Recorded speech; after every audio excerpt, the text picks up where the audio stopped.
Alright, good morning everybody. Today is Educational Round 93 on CodeForces. I'll be competing and showing my thought process as I compete. At the end of the video, I'll talk about solutions to all the problems that I know how to solve. It's not rated for me, because it's rated for Div 2 only. And although I did poorly in the last CodeForces round, it wasn't badly enough to get back to Div 2. Unfortunately, but that's fine. I'm not sure how long to set it for. We have company.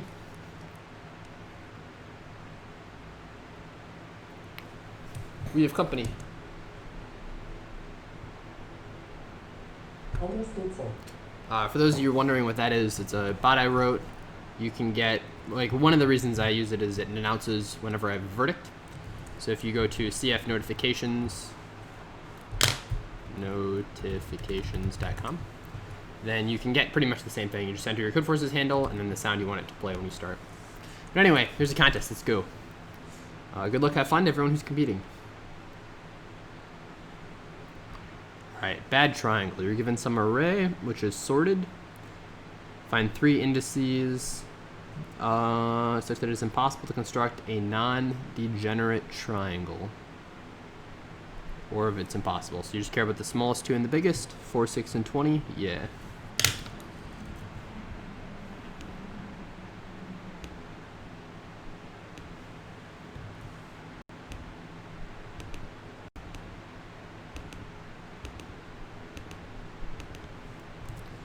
Open up problem B while we're at it.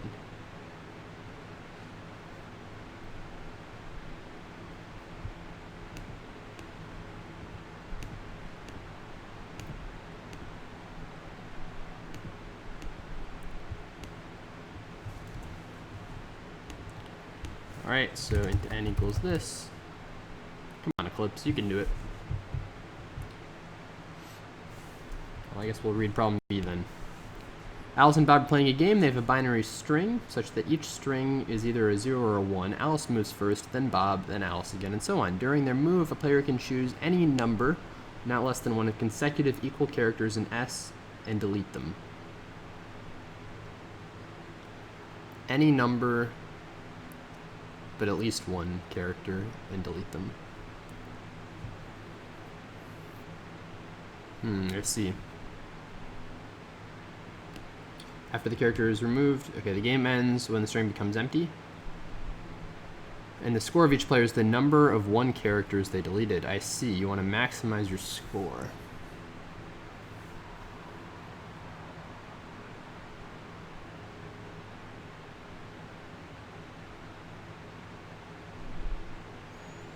You just delete the biggest number of 1s here.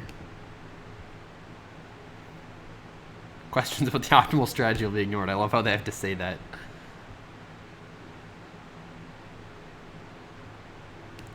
Resulting score of Alice.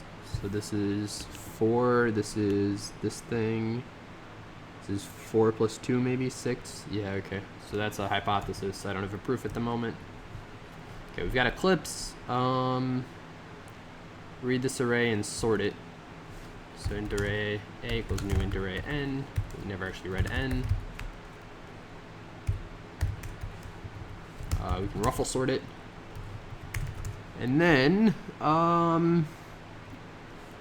we just need to print the values in the array, or print the first 2, right? So if A at, well, is N at least 3? Yeah, so if A at 0 plus A at 1 is less than or equal to A at 2, or A at N minus 1, then this out A at 0 plus space, please, plus A at 1, plus A at N minus 1. Otherwise, sys out -1. Can we print them in any order?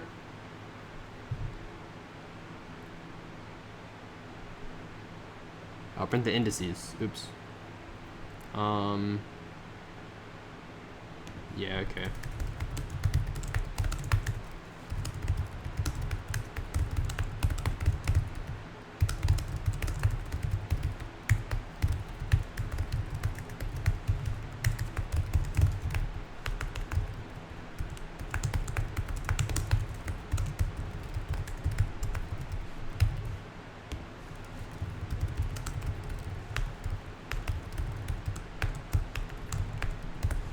All right, so we've got our list of pairs.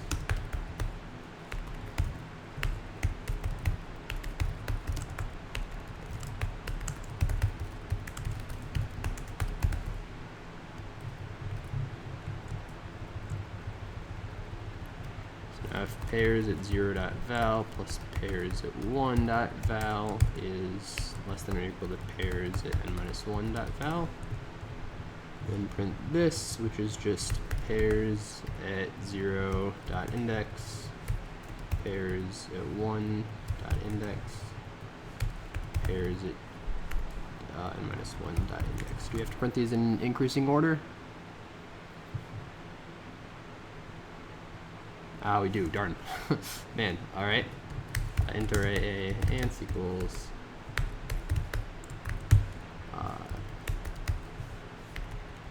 well, just this thing.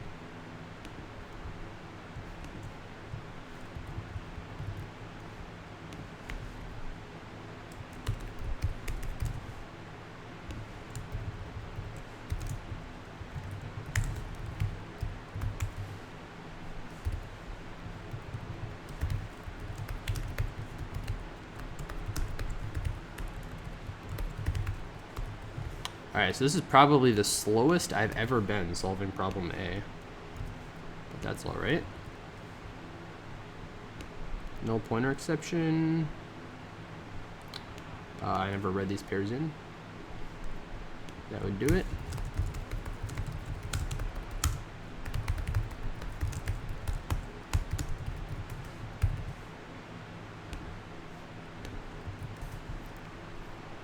And then I need to add 1 to each of these.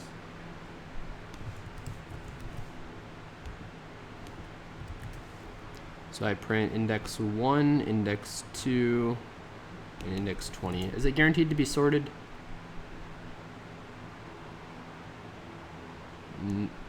Is it? Well, it doesn't matter at this point. 1, 2, 3. Impossible for that. Alright, so I think that's fine.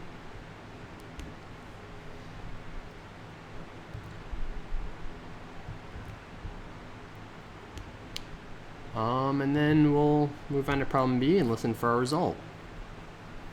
Alright, Alice and Bob have a game. Yeah. So this one is just, okay, what is going on here? I don't know, how did I... Can I get rid of this bar here?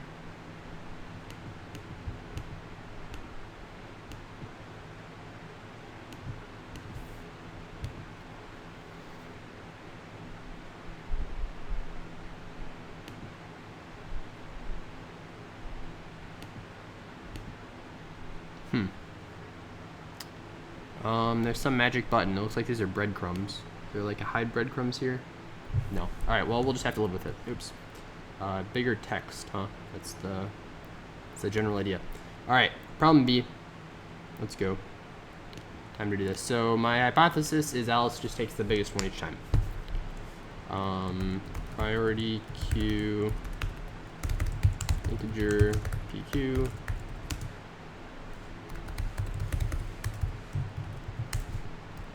Carry a line. They give us n. They don't. Alright, so int cur equals 0 for char c in line. If c is equal to 1, then the character 1,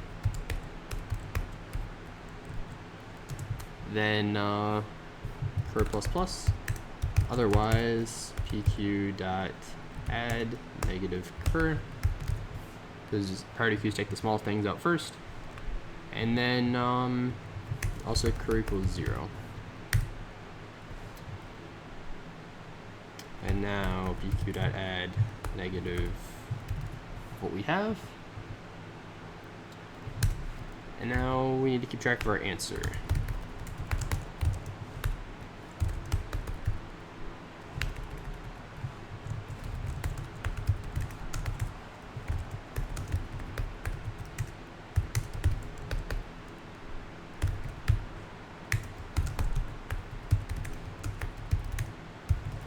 So Alice takes 1, then Bob takes 1, and then at the end we print the answer, finalizer.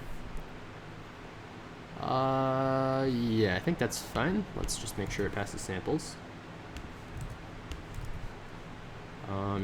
Yeah, so pretty much, except it's just negative.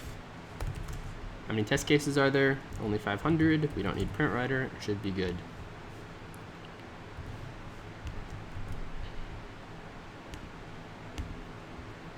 All right, you're given an array consisting of integers 0 through 9. A subarray is good if the sum of its elements in the subarray is equal to the length. For example, if this is the array, there are 3 good subarrays. You can have the whole thing, you can have just the 1, or you can have the 2 and the 0. Yeah, okay. Calculate the number of good subarrays in A.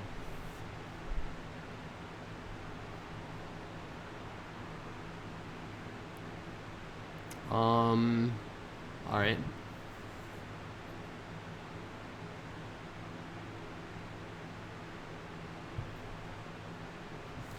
Yeah, this sounds pretty classic, I think.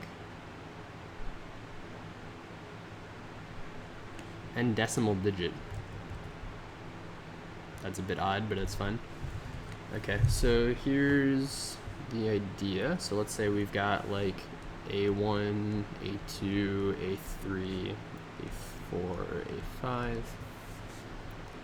If we're at this position, then we can either have this equal to 1, or we can have this equal to 2, or this equal to 3, or this equal to 4. If we subtract 1 from this, if we subtract -1, or I guess it'd be, yeah, it'd be subtract 0 here, -1 here, -2 here, -3 here, -4 here. Then we want this to be equal to 0. Then we want to say how many zeros are there after this. So we want to query number of whatever. The subarray. We can do that with a hash map pretty easily. You can probably do it with an array as well, if you're okay with using 10 times the memory. Yeah, so we want to say how many things are there that are 1 greater than whatever we're subtracting. If we've only processed this prefix. So that's the idea. The multi-test case, yes. And they give us n even? Yeah, okay.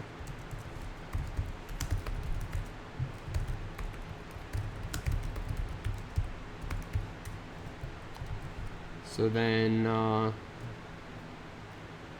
yeah, okay. So hash map, integer equals counts of, goes to new hash map. So then, for int I equals 0, I is less than n, I plus plus. So counts of at, I guess we've got some value, right? So int 2 sub, that'll be n minus 1 minus I. Int curve val will be line at I minus the letter 0. Letter of the day is 0, minus 2 sub. Counts of dot put, the current value, counts of dot get or default, the curve value at 0, add 1 to that counter, store that back. And now we need our answer. So long ants equals 0. This out. Ants plus equals counts of dot get 2 sub plus 1. Getter default really.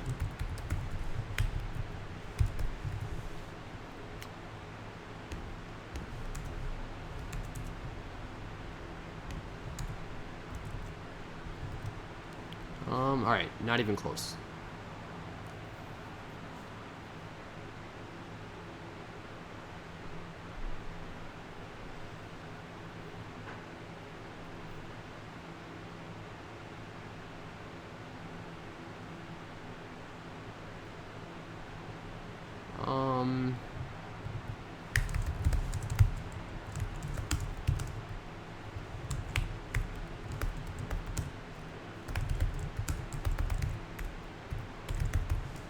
This should be negative 2 sub plus 1.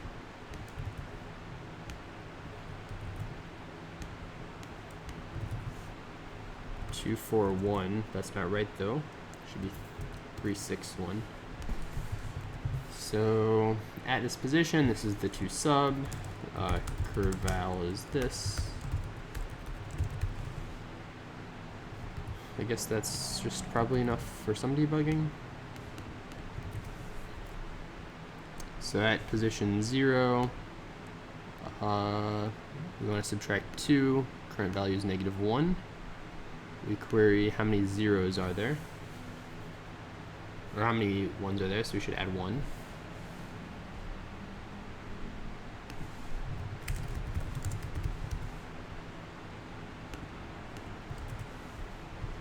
So then we add 1. Okay, so now we're at this 2. Current value is 1, because we subtract 1 from it.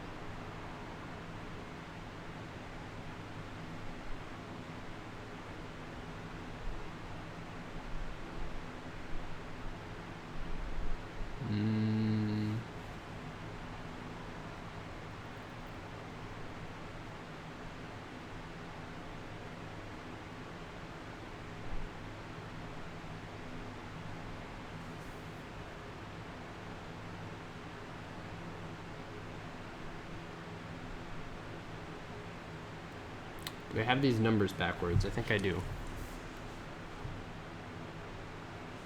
Here are all of the lengths, which is what they need to be. This is 1, 2, 0. So minus 2 here, minus 1 here, minus 0. So if this is equal to 0, we want that prefix sum though. Yeah, we want the prefix sum to be 0, which means we want the cumulative sum to be something else. Alright. Good, this is why we think about problems before solving them. Lesson learned. Although I'm sure I'll make the mistake again. Yeah, okay, so...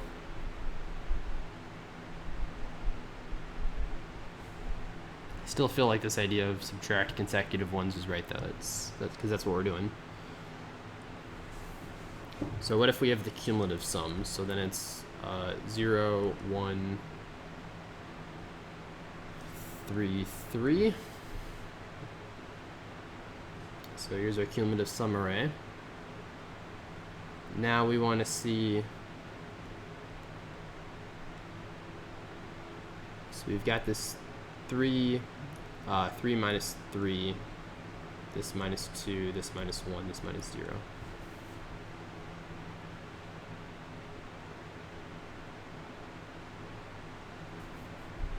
So here to here represents just a 0.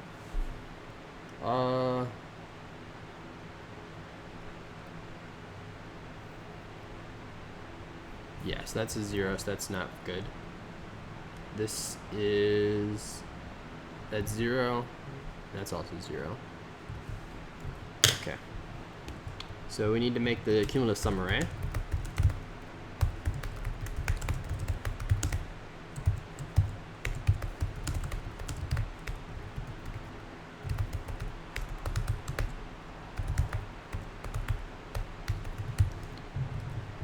Alright, and now go from 1 to n. Or I guess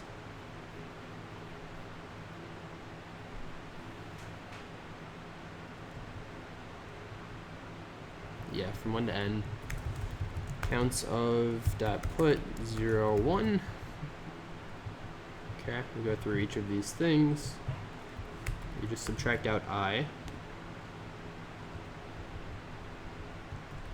Don't even care about the current value, or the current value is just cs at I minus 2 sub.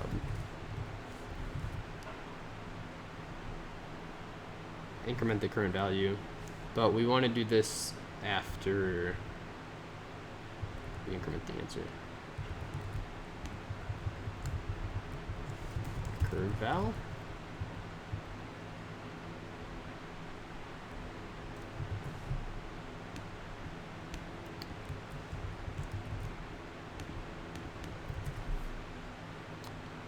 Okay, so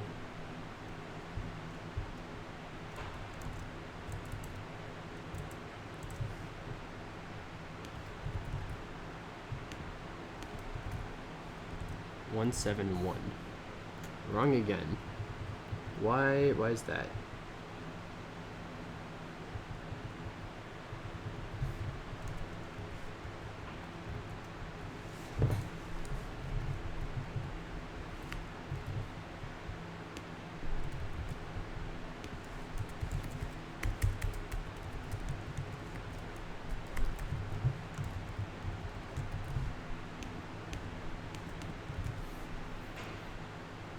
So when we're at position 1, we subtract 0, the value is a 1.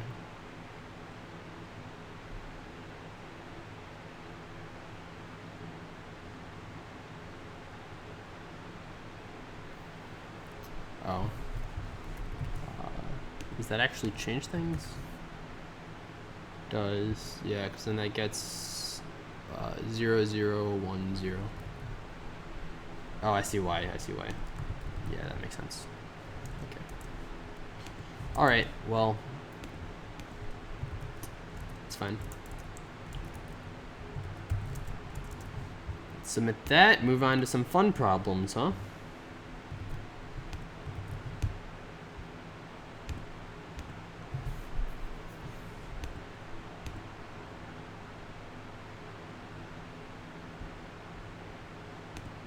Right answer is Yeah, 0, okay. problem C. On to D.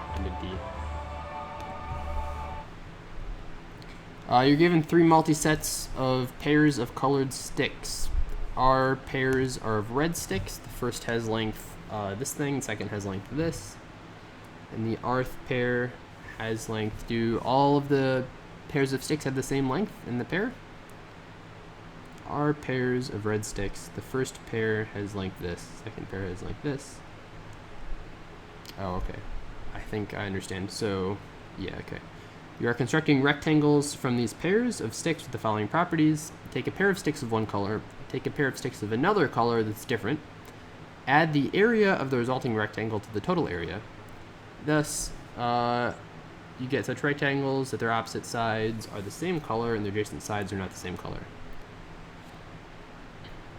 Each pair of sticks can be used at most once. Some pairs can be left unused. You're allowed to split a pair into independent. What? You're not allowed to. Yeah, okay. You can't like split a pair in half. I don't see why that would be helpful though. What's the maximum area you can achieve?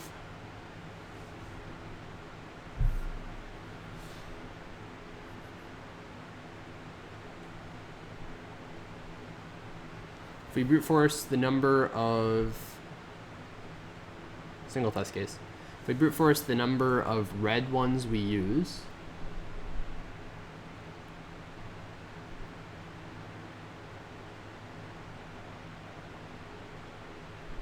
we know how many blue-green pairs we're gonna need.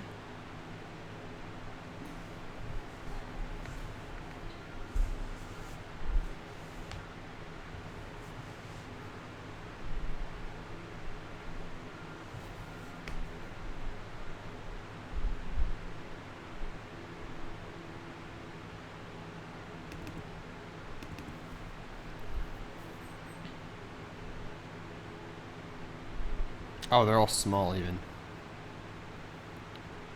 Well, we can brute force the number of these, also the number of these. So we know how many red we're going to use, how many green we're going to... Well, maybe that's not helpful. Alright, try number 2, just an n cubed dp of r, g, and b. We want to see what's the most total we can get. Your transition is take rg, take rb, or take gb.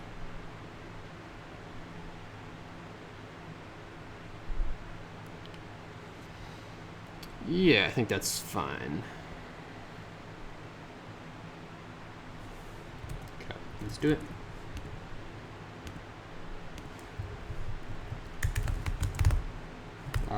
Ooh. Let's make it a long array.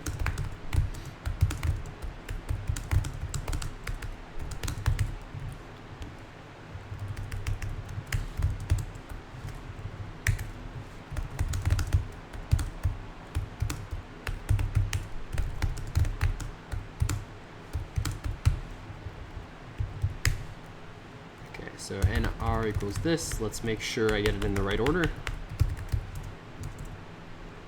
Red, green, blue. Okay. NB equals this. NG equals this. Okay. Int array. Well, I guess just R equals best.read array and R. G equals NG. B equals read array and B. Okay. Long ants equals go nr. Well, just 0. Number of blue is 0. Green 0. And then we print that answer. And then, in addition to all of that, we need to make our DP.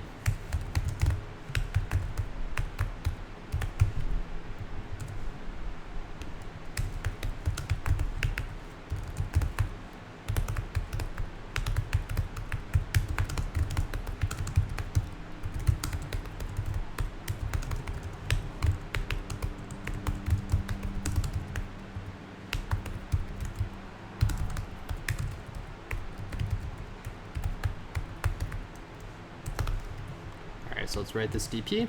So if, well, let's just say, yeah, so if DP at R, B, G is not equal to -1, turn DP at R, B, G.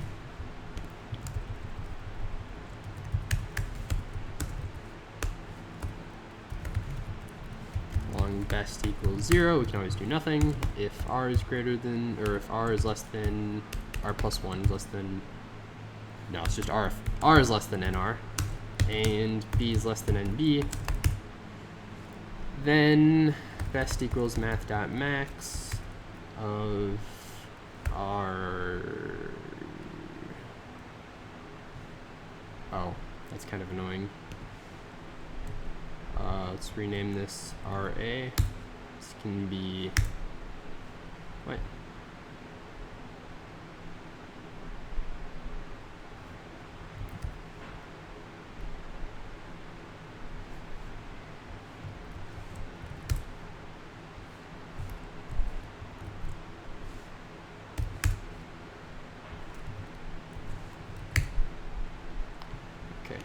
The max of the red array at R times the blue array at B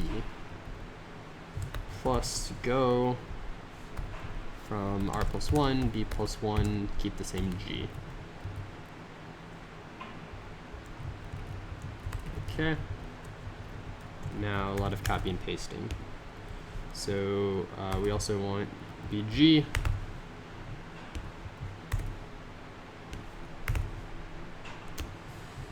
Is B, G,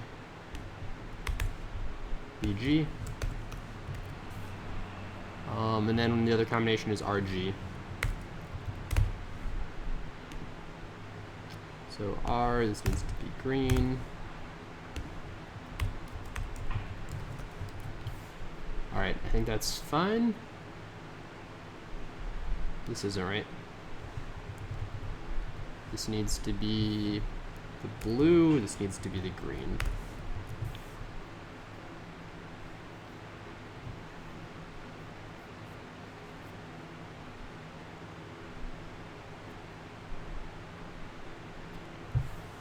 Yeah, okay.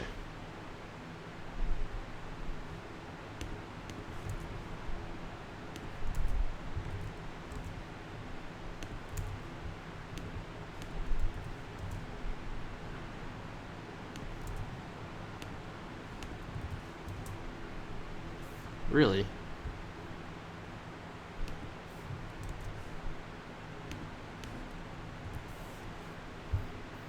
What do they say the answer is?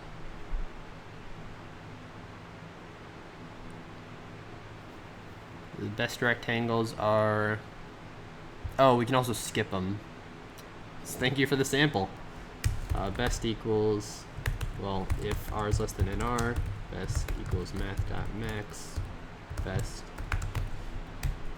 go R plus 1 BG. Alternatively, we could have just sorted, but this is fine. G.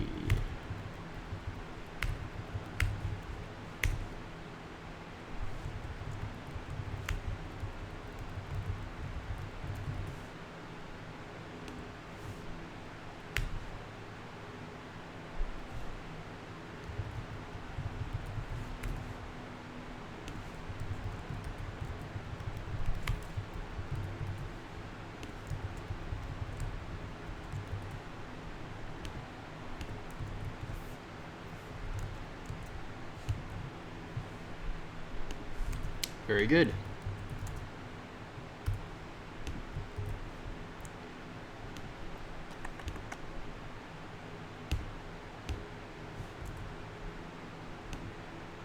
Problem detect wrong answer test 5, sir. Wrong answer, huh?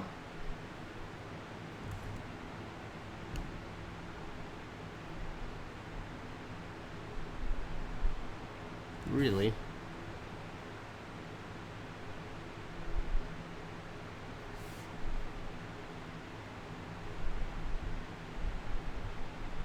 Can the values be negative? No.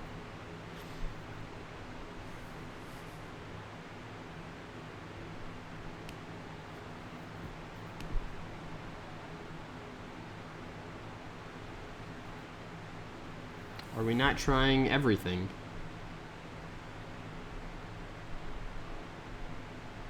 The colors don't even matter, so this order is irrelevant, but that's fine. Read array, the number of reds, the number of greens, the number of blues.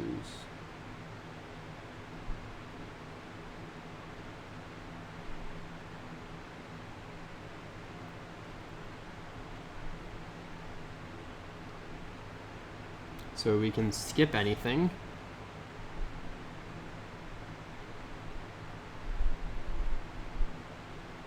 We can take red and blue.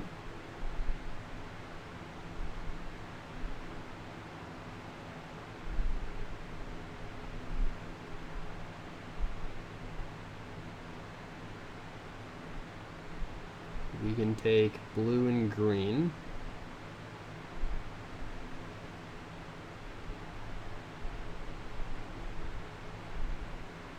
We can take red and green.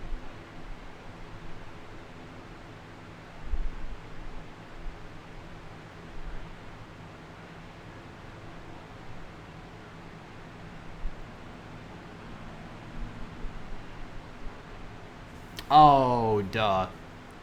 Yeah. I'm silly. Okay, let's try this. 2, 2, 0, 1, 2, 2, 1, empty. I'm an idiot. Yeah, so just sorting is required. So you can do 5, right? So arrays.sort. Array. Arrays.sort RB. B array. And also the green array.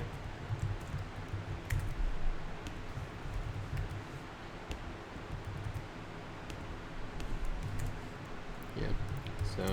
So there is an easier way to code this in hindsight. But I'll talk about that at the end, right?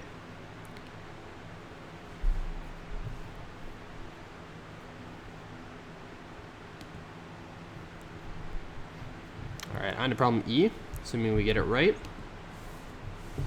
Polycarp plays a computer game. In this game, he fights monsters using magic spells. There are 2 types of spells. Fire spells of power X deal X damage to the monster, and lightning spells of power Y deal Y damage to the monster and double the damage of the next spell. Each spell can be cast only once per battle. So you can only cast 2 spells? Or do you have like multiple different fire spells?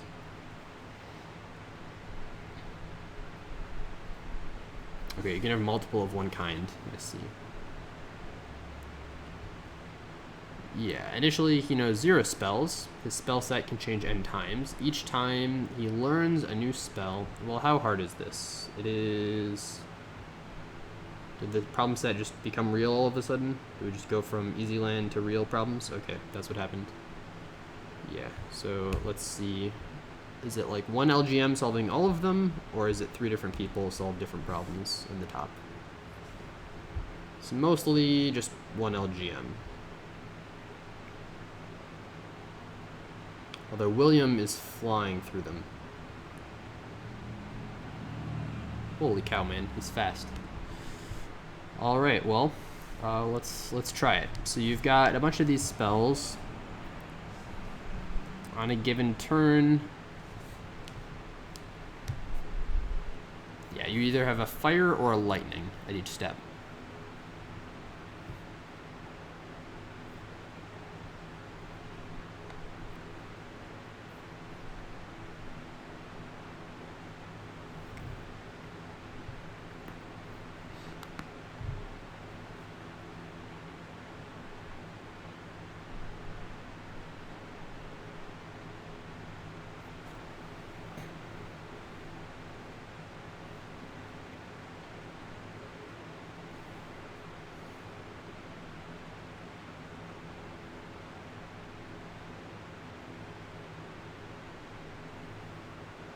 Alright, so if you have some...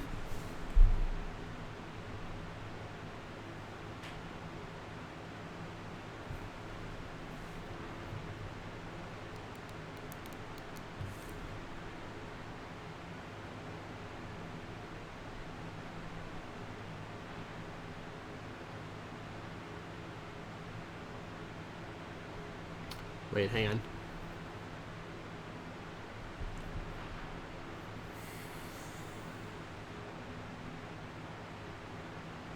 Oh, okay. So either you learn something with power D, or you forget something with power D. Yeah, so it's either, here's one type, here's the other type. Got it. So we just need to be able to handle updates here. Well, let's first worry about it if there were no updates, and then we can make the problem harder. So if we've got like a 3, 5, 7, 10. Maybe these are all special. And then we also have like a 4, 1, 6, 15.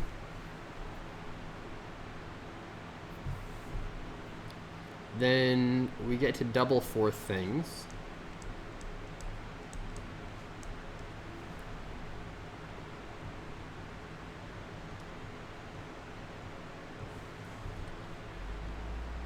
Okay. But we can't make all 4 of those be these things.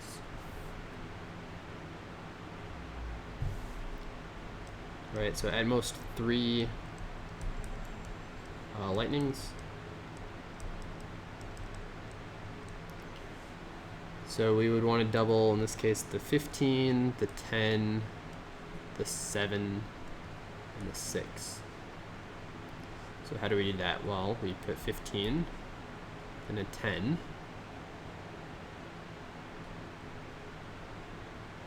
And now we need to put something before the 10, so we'd put the 7, I guess.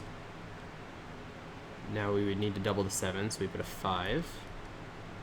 Then we put the 6, then the 3, and then whatever we want here.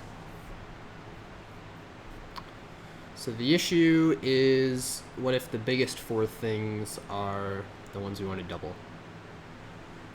That's one case. Is that it? If these are all strictly bigger, is that the only subproblem?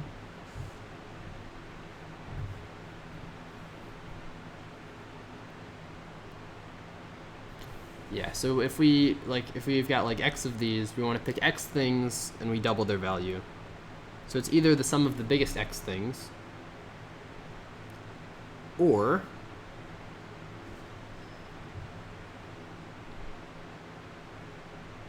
it's the sum of the biggest X minus 1 things, and then the biggest one of these.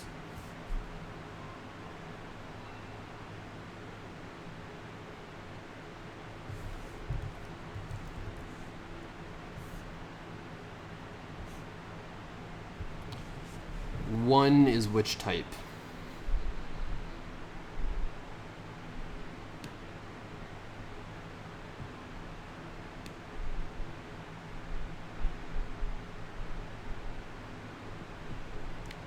TP is equal to 0, he learns or forgets a fire spell, otherwise he learns or forgets a lightning spell.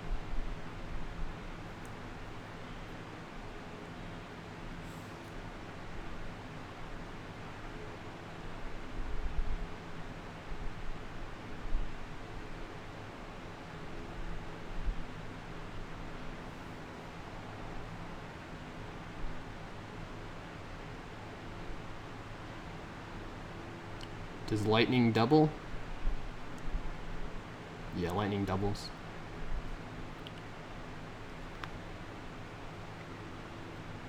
Alright, I see. So we need just the sum of the biggest this many things, I think.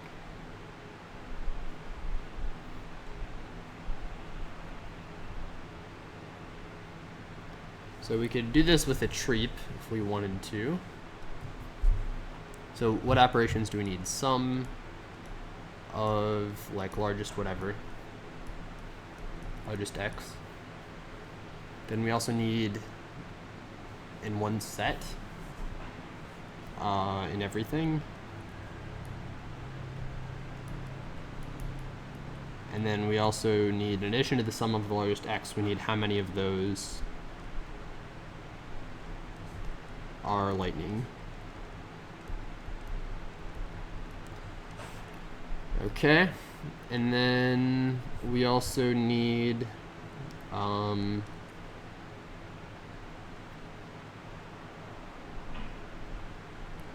what's the biggest fire there is? Oops, this one we can just keep with a tree set. Or we could even do a priority queue.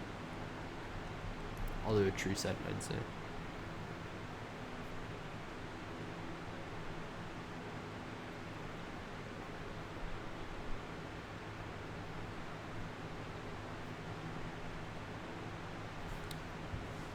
Or yeah, we can do a tree map.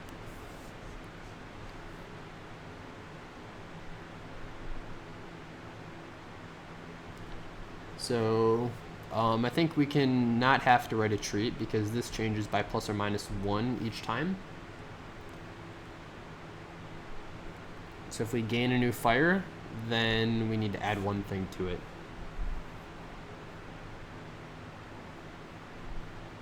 If we lose a fire spell, we want to remove one thing from it. So this can be, we can have like a priority queue of included and then excluded. That's one idea. It's a little bit implementation heavy, but I don't think it's too bad.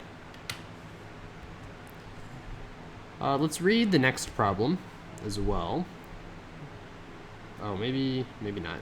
I guess fine, let's read it. Running competition, I love it.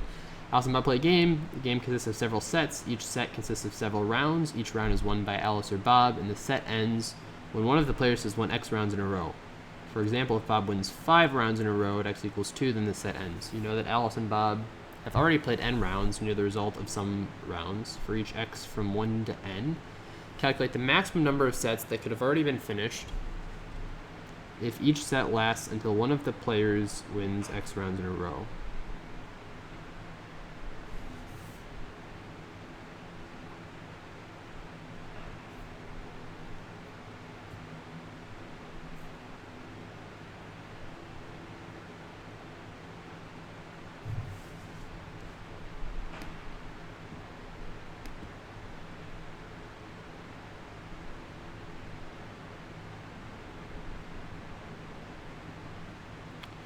One, two, 3, 4, 5, 6. Oh, I see. So this would be 3. If you need to win 2 in a row, there are, yeah, so it could be, you could win this one, this one, this one. If you need to win 3 in a row, it's the first 3, the last 3. If you need to win 4 in a row, it's just 1, 5 in a row, 0, 6 in a row, 0. Interesting.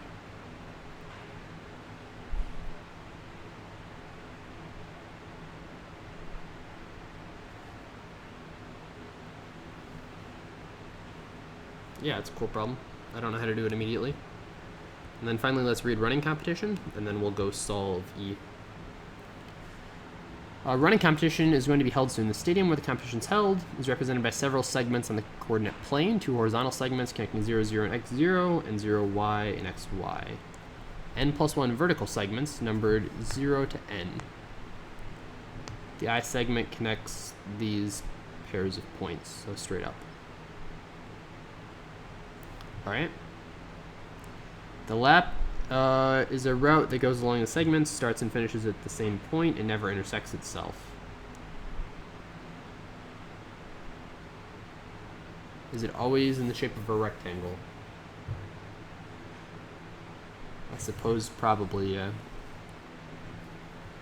The only 2 points of a lap that coincide are the starting point and the end point. The length of the lap is the total distance traveled around it. Okay.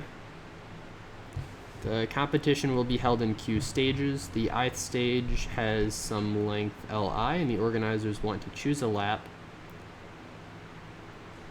The ith stage has length Li.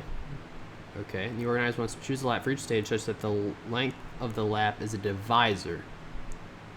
They don't want to choose short laps for the stages, so for each stage they want to find the maximum possible length of a suitable lap. Help the organizers calculate the maximum possible lengths of the laps. Oh, and everything's big, huh?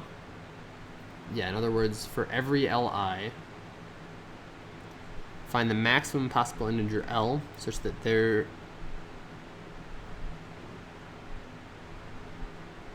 Oh, yeah. So find the biggest possible divisor that you can make as a lap.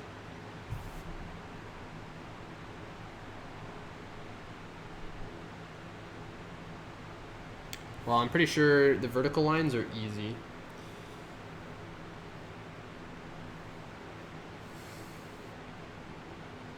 The vertical lines you'll subtract out exactly once.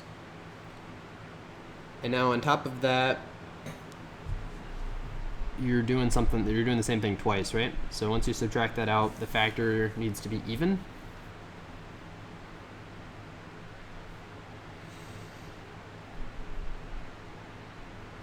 So if you can iterate through all the factors pretty quickly, you can say, can you make this number?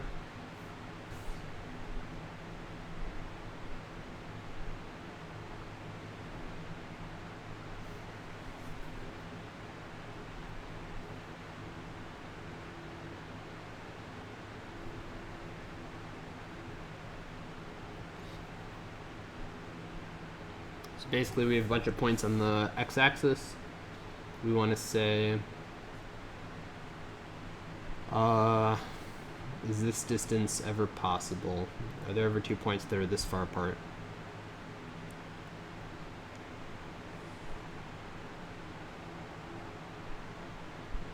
I think that all those simplifications are valid. I don't think I've lost any information there. We'll do E first because I know I can do E. Alright, so the idea for E is we're going to keep 2 priority queues, and we want either the biggest x things total, or we want the biggest x minus 1, and then the biggest y, or the biggest other thing.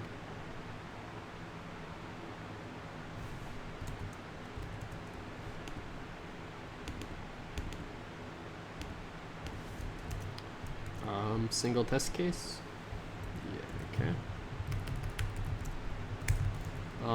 So then we need the number of queries.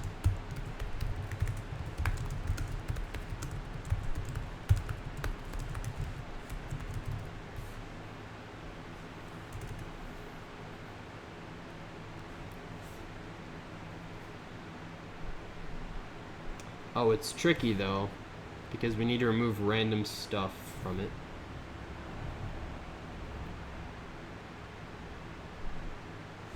Yeah, so maybe I'll use tree sets for everything. Tree map,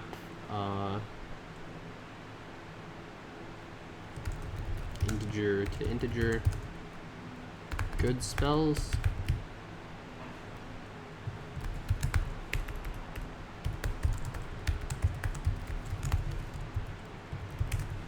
Then we also want our bad spells. And then we want some tree map of integer to integer.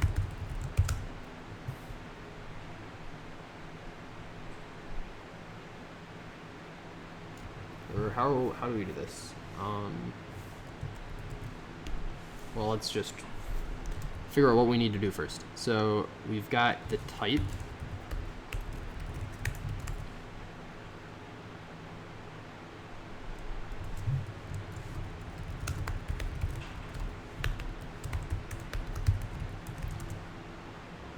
Okay. So now int value equals this. Value is greater than 0. Then add this. Otherwise, remove it.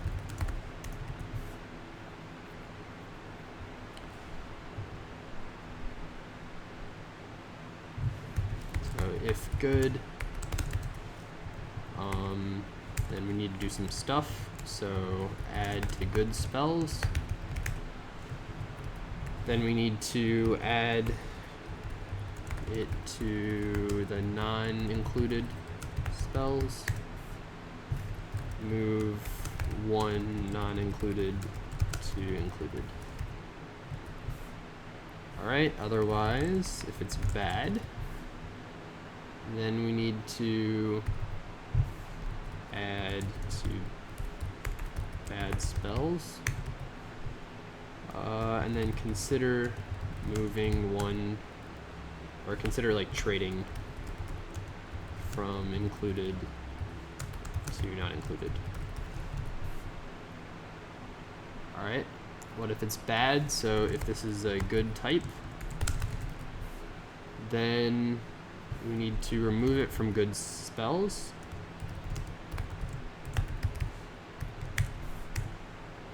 And we also need to, if it were included,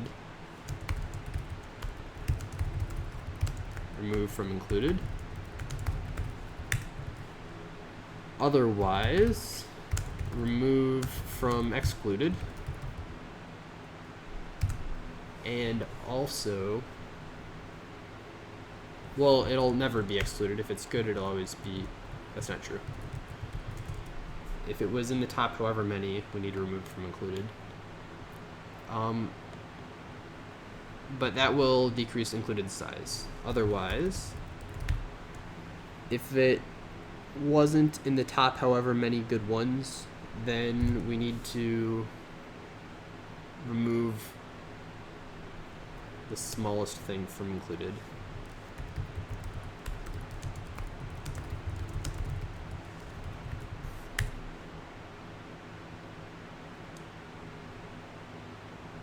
Alright. So otherwise, if it's bad, we want to remove from bad spells. If it was excluded, and remove from excluded.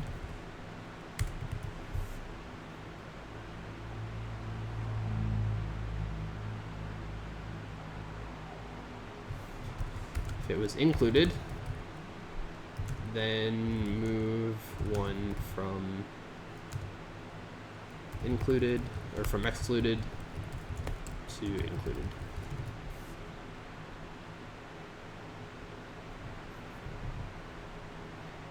Alright, so from all of these things, it seems like it would be much easier if this were just a tree set of spells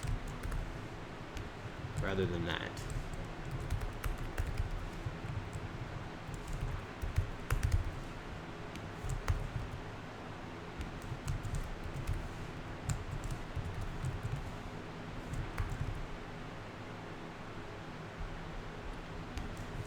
Add a class spell. So now, yeah, well, we're gonna need a couple things. These are both static.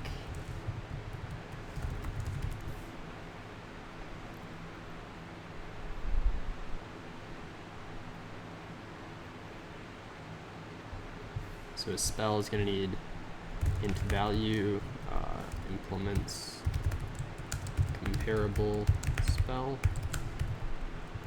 int ID, static int spell ID equals 0, public spell. Yeah, okay. So int value, this dot value equals value, this dot ID equals global spell ID plus plus.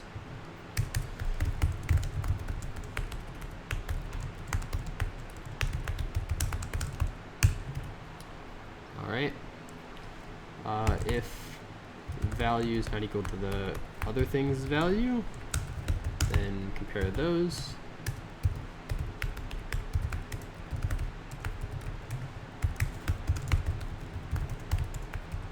Otherwise, compare the IDs. All right.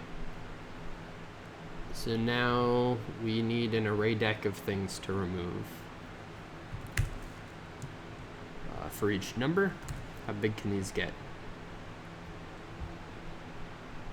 Oh man, I hope I don't get stupid time limit issues here.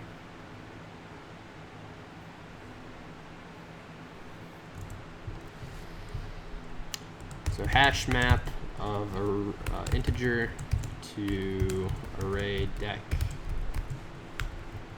good spells power. There's a new hash map. We also need one for the bad spells.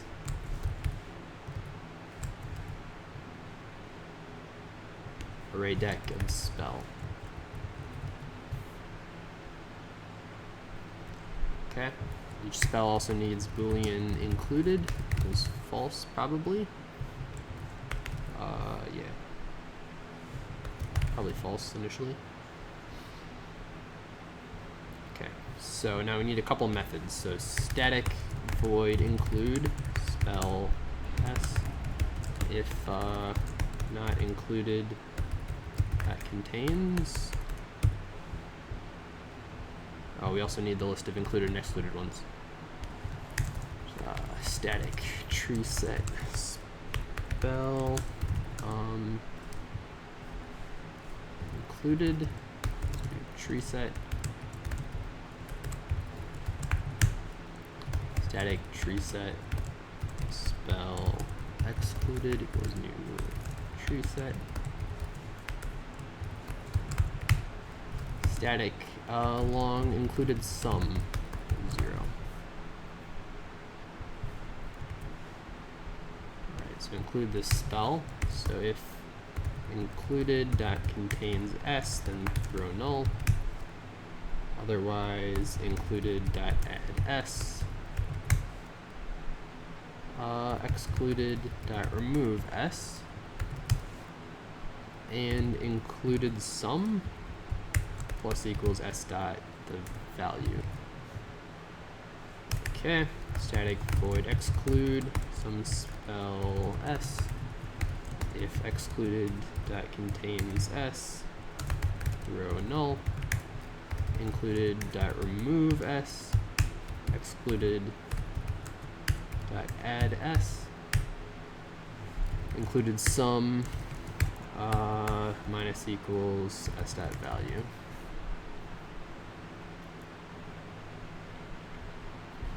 Also s dot included equals false. S dot included equals true.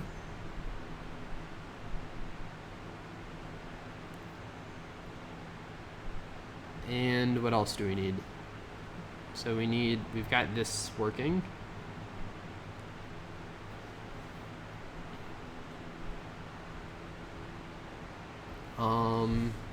Yeah. Okay, so that's all of the trading done. That should all be fine.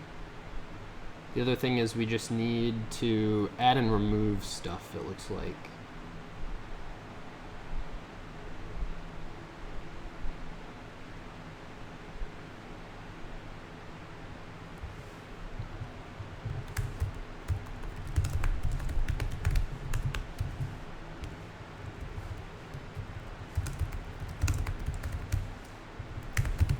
static good type equals good type. Alright, so now static void add spell s.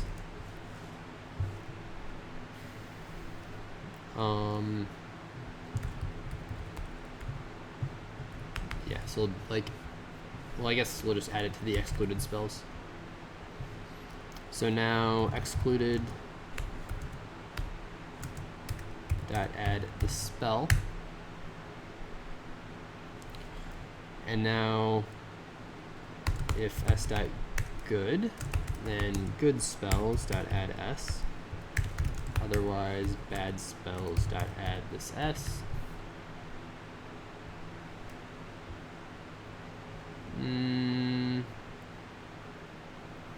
Yeah, we just need remove now, right?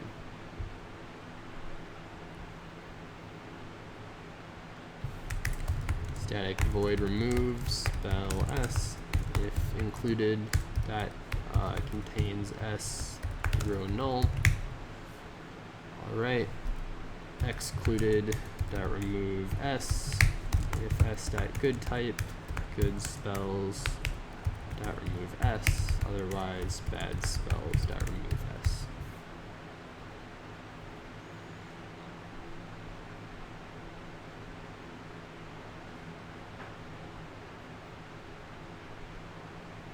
All right. So how do we do this? So if the value is greater than this, we need to add it. So spell to create equals new spell. What do we need to pass in? The value and whether it's good. So the value will be just value, good will be good. Okay, so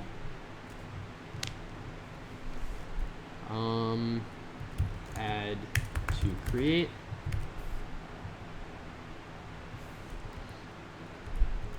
And now okay. So now include excluded dot last.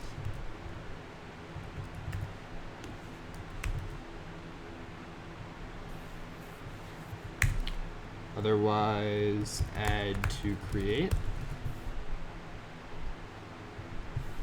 Now consider trading. So if not included dot is empty and not excluded dot is empty, consider trading. Then if included dot first dot value is less than, or I guess dot compared to excluded dot last,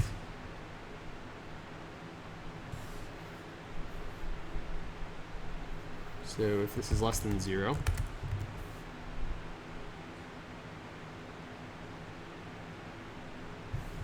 then excluded, or we want to exclude the included dot first. Well, spell a equals included dot first.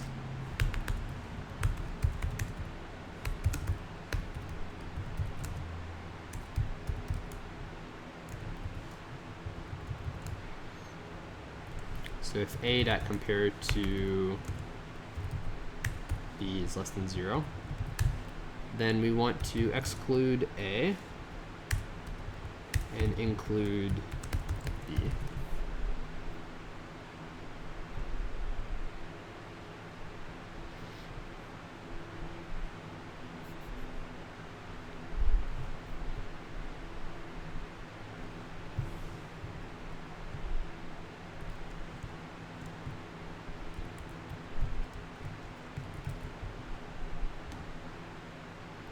Alright.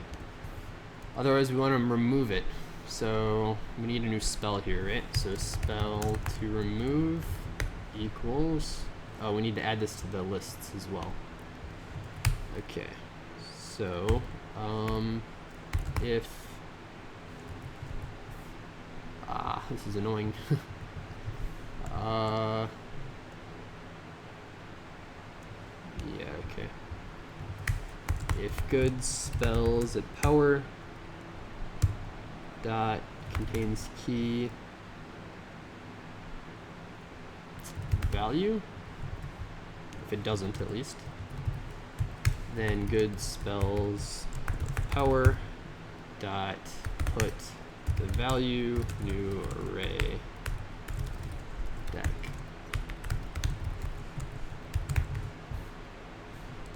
Okay. And now goods spells of power dot get the value dot add to create.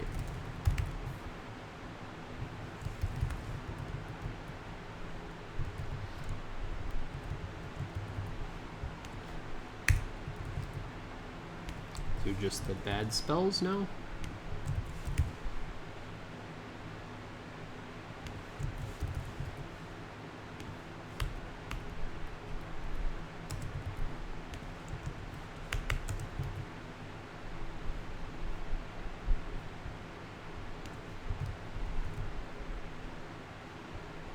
So now the spell to remove will be equal to goods spells of power dot get. Well, let's just do this. So value times equals -1 dot get value.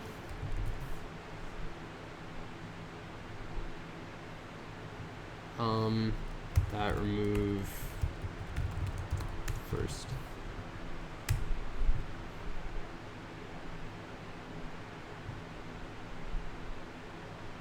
Oh, yeah, okay. So now we need to do two different things here. So here we get the good one, otherwise this will be a bad spell. So if to remove dot included, then exclude to remove.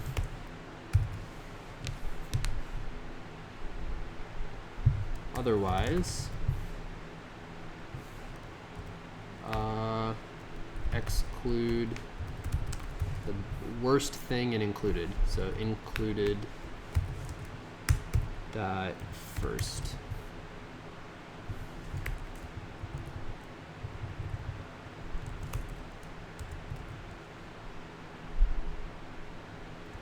And now remove to remove.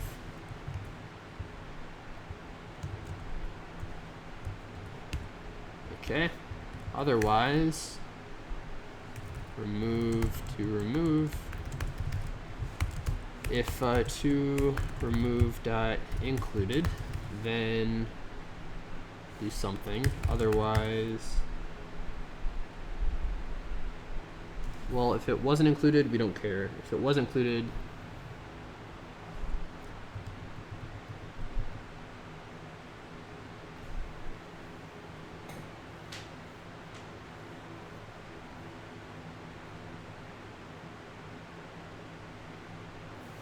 yeah, then we have to get one from the good one.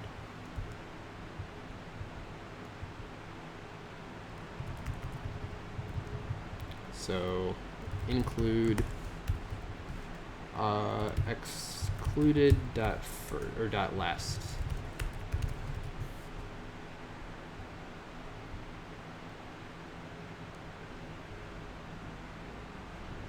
Okay. It's quite a lot of maintenance, but that's fine. And we get good at maintenance. So then what? So now, oh, do we also need the sum of everything? Yeah, we do. Long or static long all sum of 0. So now when we add all sum plus equals s dot value, then when we remove all sum minus equals s dot value. Long ants equals all sum.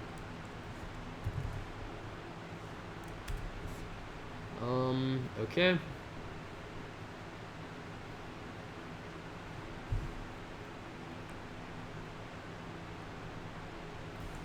So if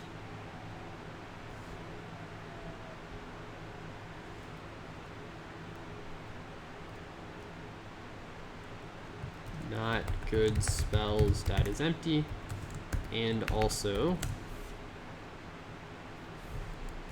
good spells dot first dot included.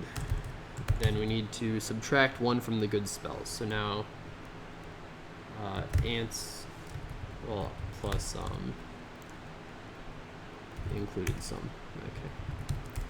So now ants minus equals good spells dot first dot value. And if not bad spells, we want the best excluded one, right? Yeah. So if excluded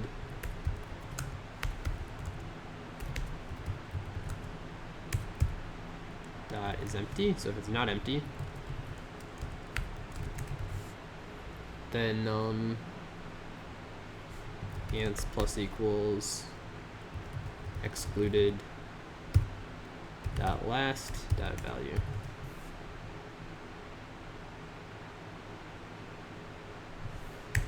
So the answer. So let's just walk through this one more time, because it's, well, do we walk through it or do we just go for it? We're a little low in time, so I think maybe just go for it is the play.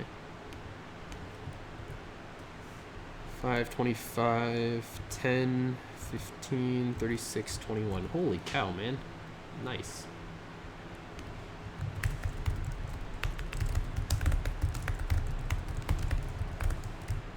Now, watch this TLE for no reason whatsoever, because it's strict n log n, which I can guarantee is the intended.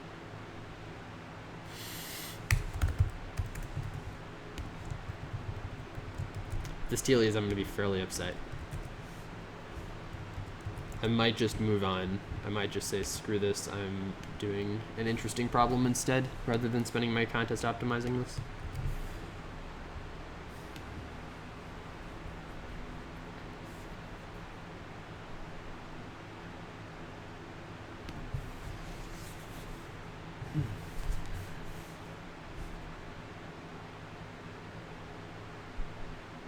Runtime error. Were there 2 samples? No?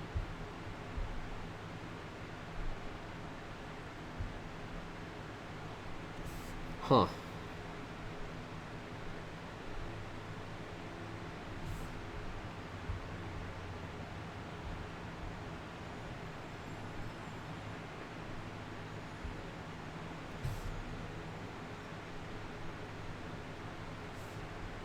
Well, that's kind of annoying. It just means we're doing something wrong.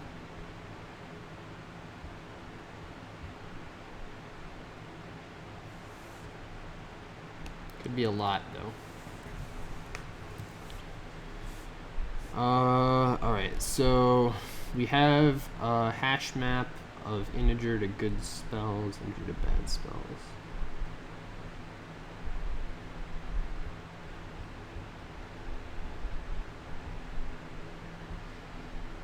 Yeah, how much is going on here? Let's just walk through what we're doing. So we have a bunch of queries. Each query starts with either a good or a bad. If it's good, then it's a 1, which means we would like to keep it. So then we have the value of whatever. If the value is positive, we want to add it. So we have some spell we want to create. With that value, we keep track of whether it's good. If it is good, we want to see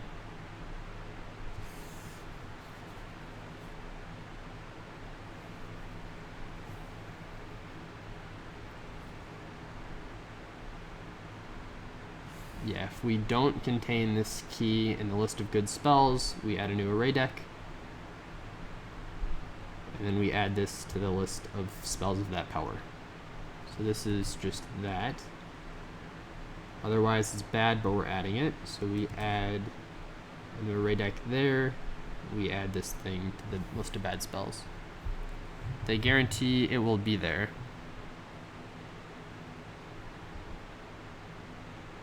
Oh, they even tell us he'll never know two cells the same. Okay, that's convenient.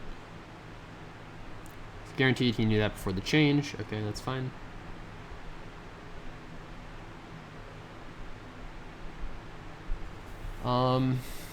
Yeah, okay. So we could have simplified this a bit, but that's not the end of the world.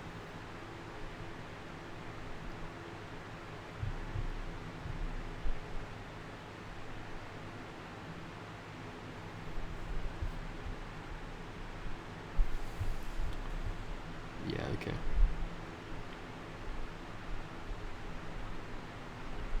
So either add it and then include it. This will never be empty. Or add it and then consider swapping.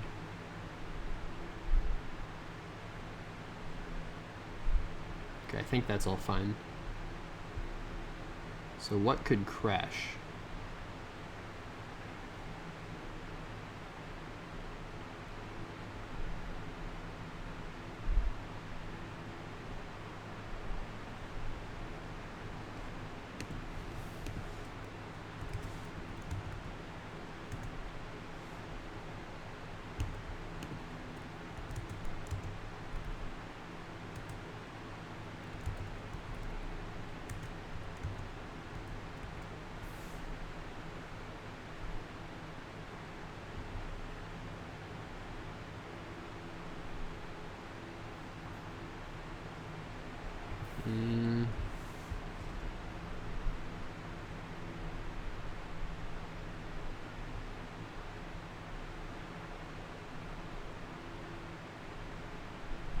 Shouldn't be either of these.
Well, do I just generate something then? Maybe I do that.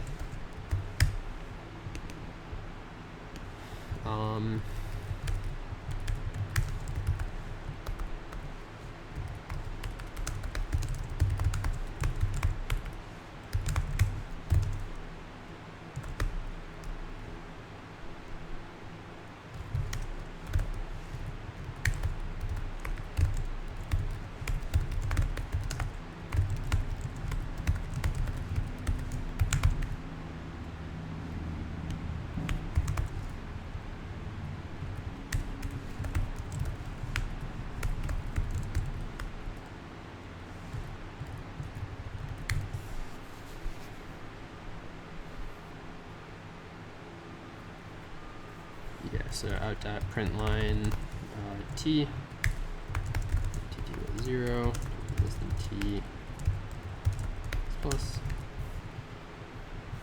So now array list integer good ints, bad ints, goods, I guess, bads.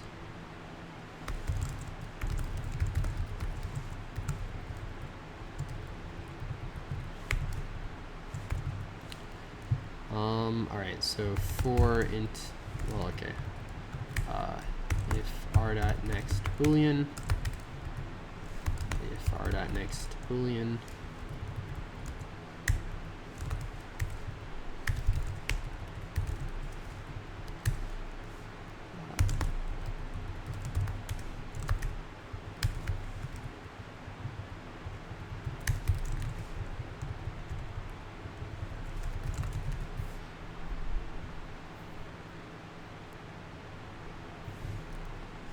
So let's make this add and this remove.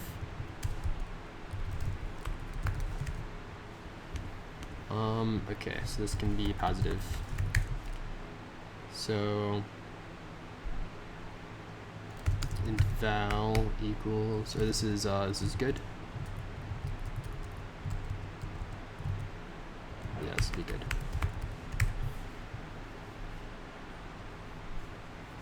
Int val will be 1 plus r dot next int 10 maybe. Put dot print line a good thing of this value.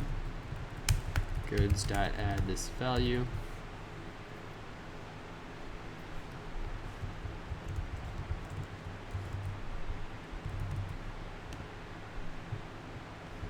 Otherwise it's bad.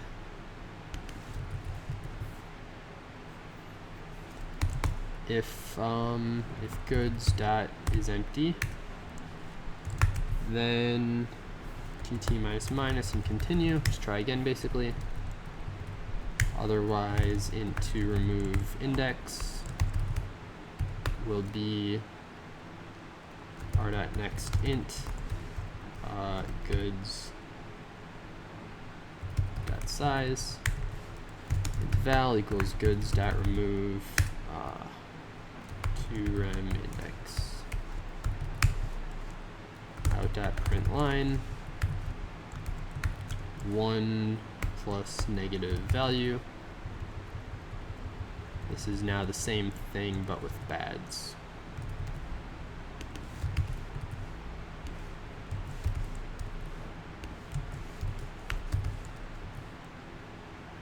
Let me print a 0 here.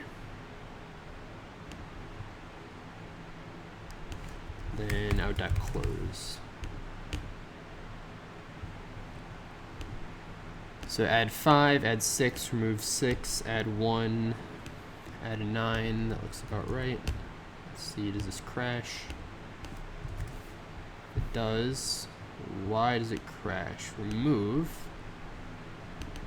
We're removing an included spell.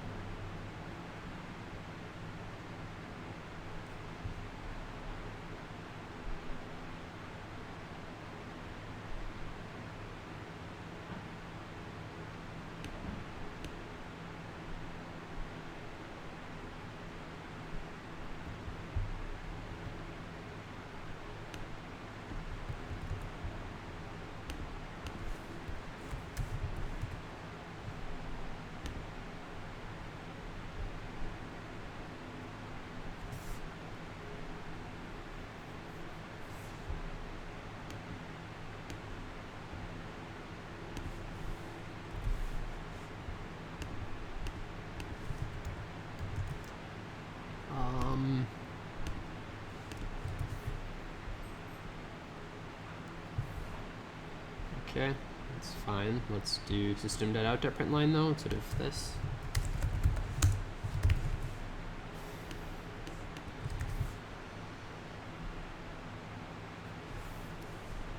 Okay, so yeah, I gotta do this on paper. Unfortunately, there's just not enough screen space to see everything I need to see and then also debug it. Okay. So we add, I guess this is a bad, this is a good. So first we add 5.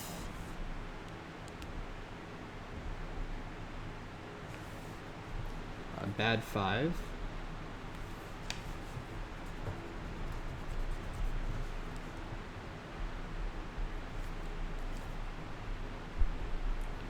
So good, we add plus 5.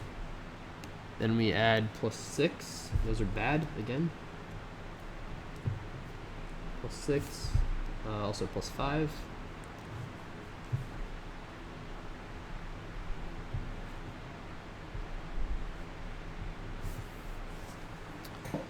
Then we remove the 6.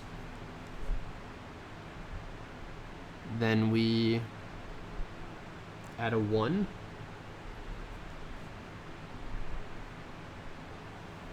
Maybe we should print what this is that we're trying to remove.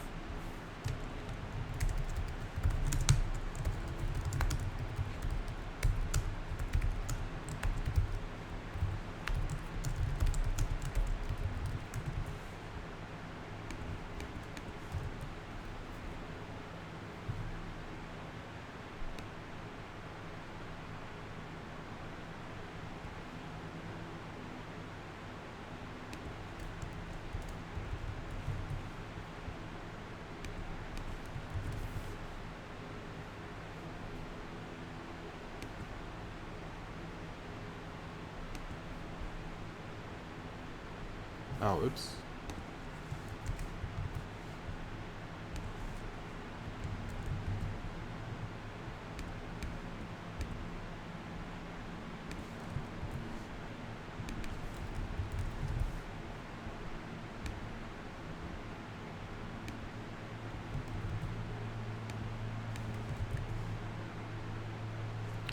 Spell 4 with value 9. So this one right here, I think.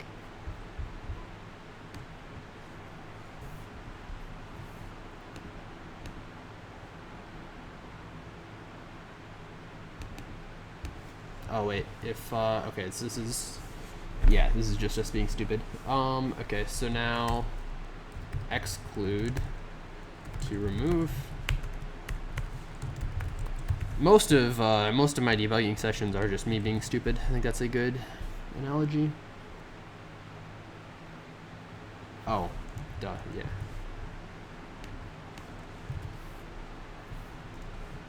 Okay.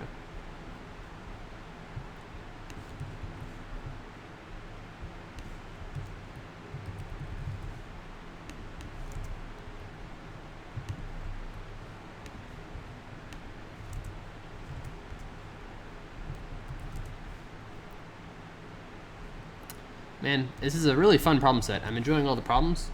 I'm not getting enough time to work on them, though.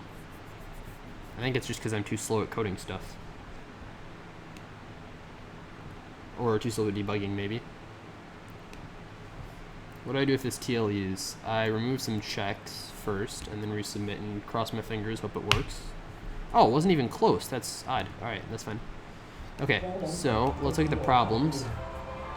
Ah, we're so slow. Okay, so it looks like, yeah, we should be, I'm getting beaten by a blue. Nice job, blue. Yeah. Alright, well, these TLEs are wrong answers. Okay, my wrong answer. It's too bad, sir. Too bad. Yeah, okay. So maybe let's think about F for a bit. If it's apparently not that bad, then we can work on it.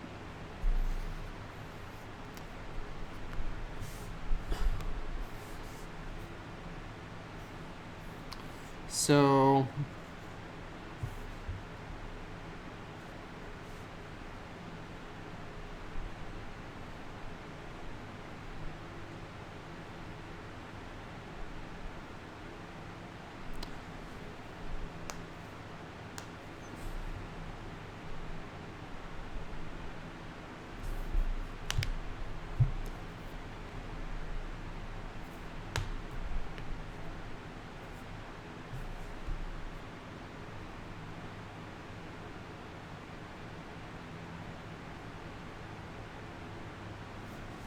yeah, this seems pretty doable.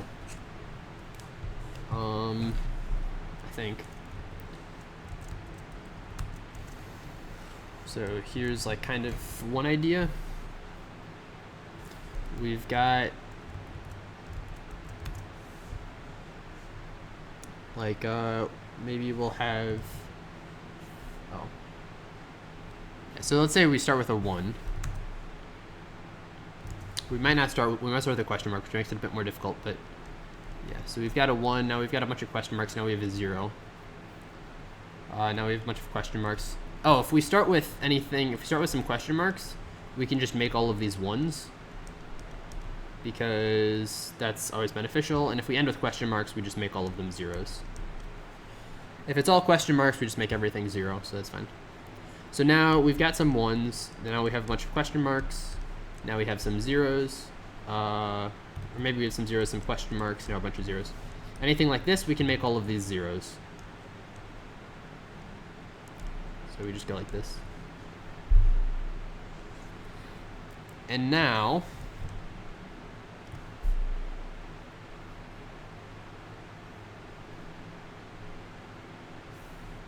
yeah.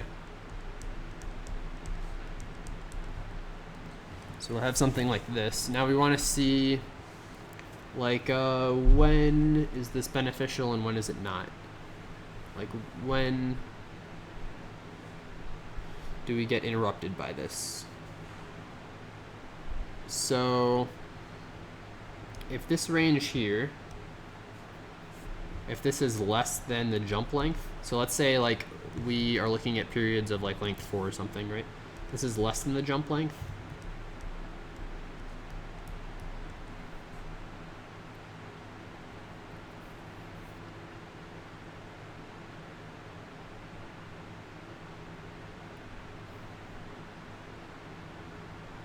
Then we consider this right here, maybe.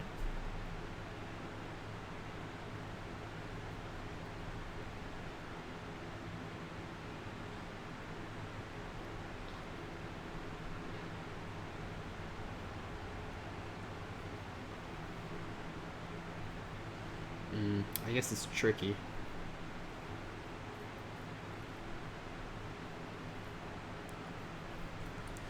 Yeah, it's like small stuff. It seems like an n log n. It seems like it's going to be n log n somehow. Small stuff is not relevant. It becomes very quickly not relevant. Big stuff is relevant, but there aren't that many big things. So it feels like it's going to be harmonic in some way.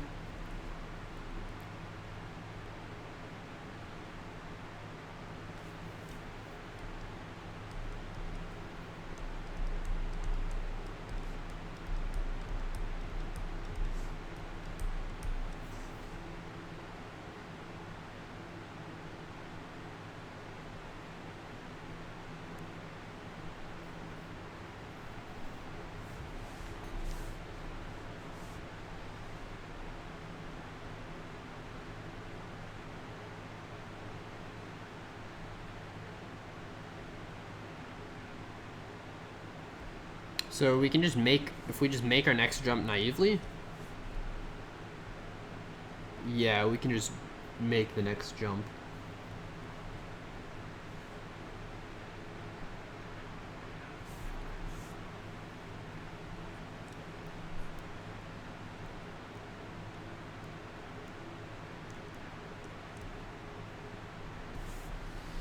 So the question is, like, when can we start next?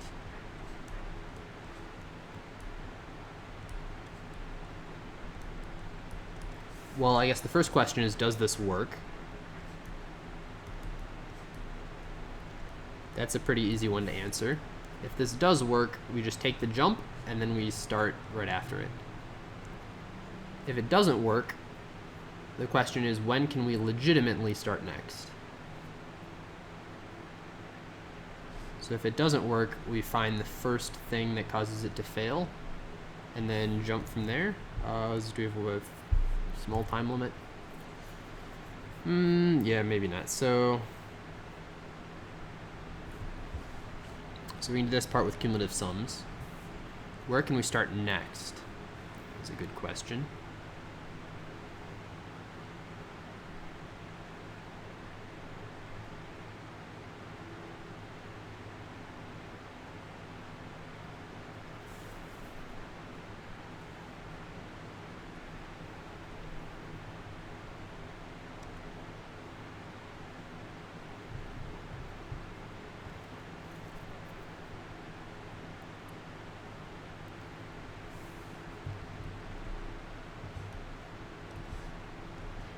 So we've got a bunch of these things, right? And then we hit a 1, and then a 0.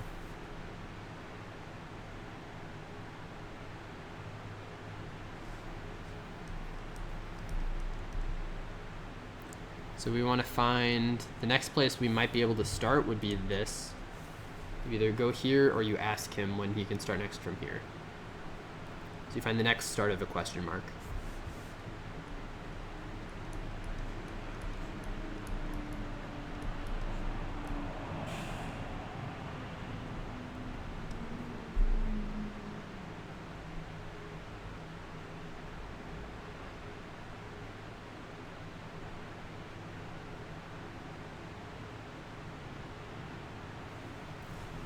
Yeah, and then we can do like path compression basically from there.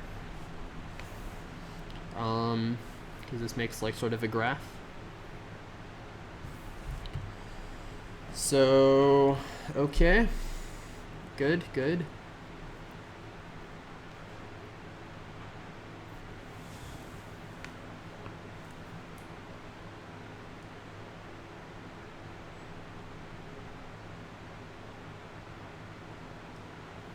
So each one of these cares about, yeah, cares about the next question mark after it. So if this doesn't work, go to the next question mark after it.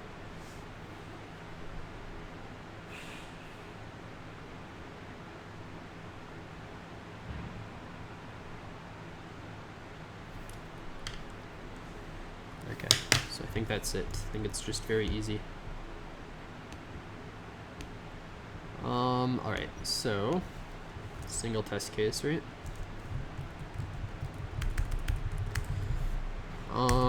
Good. So now we have some int array. Well, let's just read input first. N equals this. Then we have some char array line. Int array values. Let's call it A, I guess.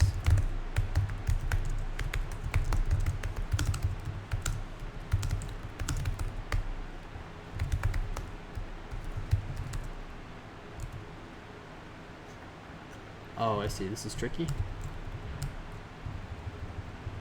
So if line.I is equal to a question mark, then give me -1, otherwise give me that.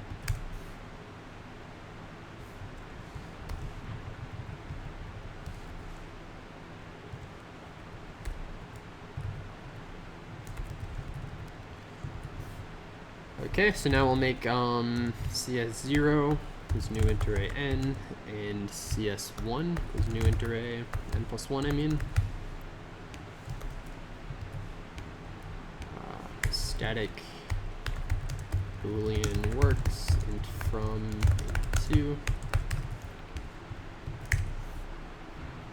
Well, int from, I guess, int the length as well. So now for int I equals 0, I is less than or I equals 1, is less than n, I plus plus. CS0 equals CS0 at I equals CS0 at I minus 1 plus A at I equals -1 or A at I equals 0.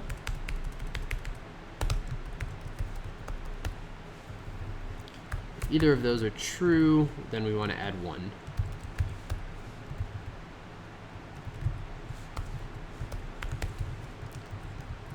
And CS1 is very similar, except we want it to be 1 or -1. And these need to be static.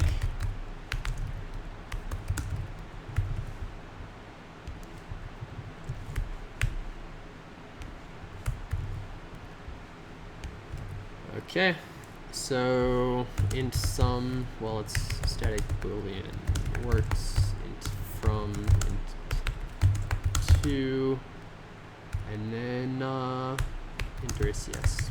Return CS at 2 minus 2 plus 1 minus CS at from equals 2 minus from plus 1. So return works from to from plus length minus 1 of CS0, or the same thing with CS1. Okay, so now we have, we can check if something works. So now we need the next question mark.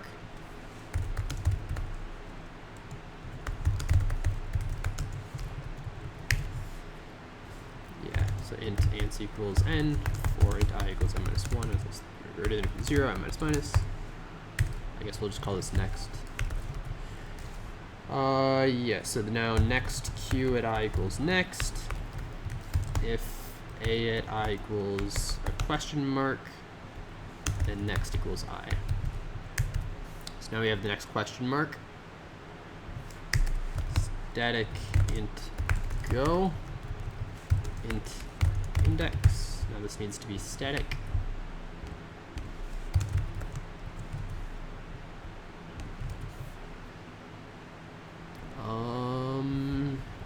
Yeah, okay.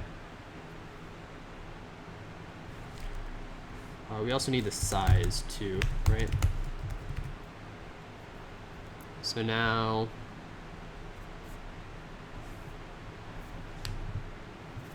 yeah, if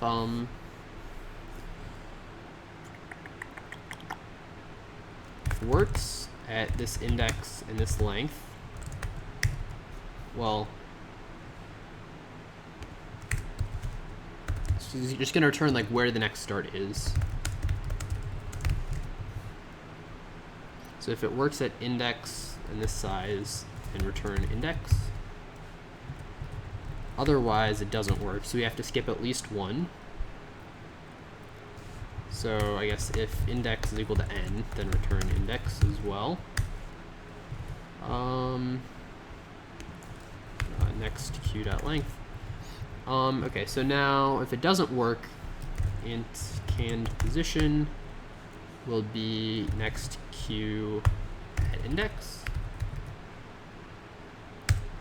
So now return next q at index equals go from the canned position, same size.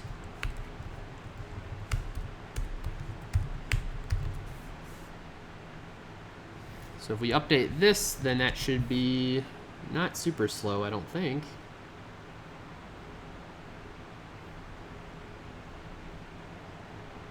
Should be reasonable. And we take at least one step each time. Yeah, I think the runtime is fine here. So for int size equals 0, size less than n, size plus plus.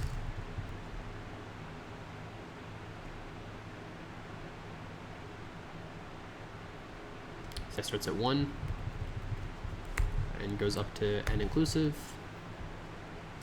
We also need a print writer. I'll do that after debugging. So now we'll start at position 0. Well, add is not equal to n. If works, I guess this is well works. No, if works at the current size, then we need some answer. Then ans plus plus at plus equals size. Print the answer. If it doesn't work,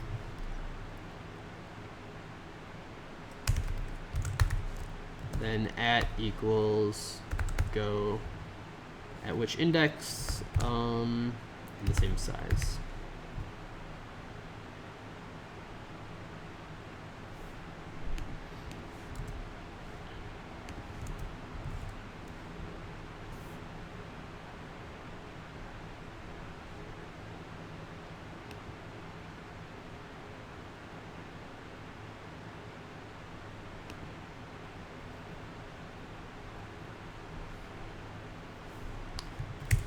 If the length is greater than or equal to, okay, from plus length is greater than or equal to cs at 0.size.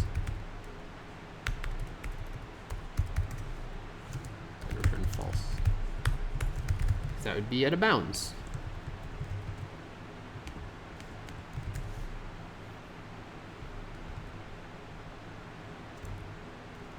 The first one is wrong, which is interesting.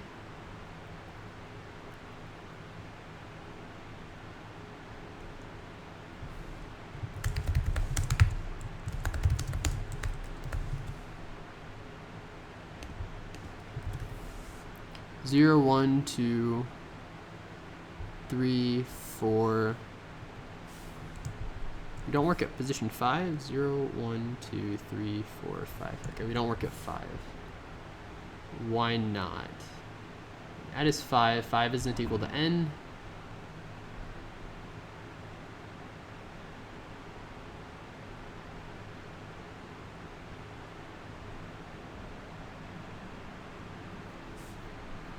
Five plus 1. Is that greater than or equal to, it's equal to n. C has 0 dot length, should be n plus 1.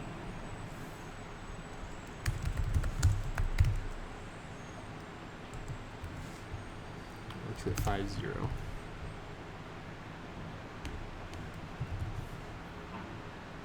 It is true.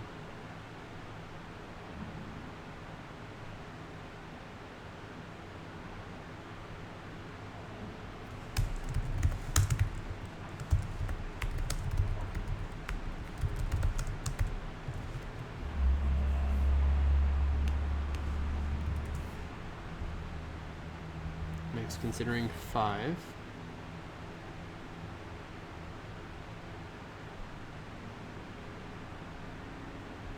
What is n? Am I doing something really stupid?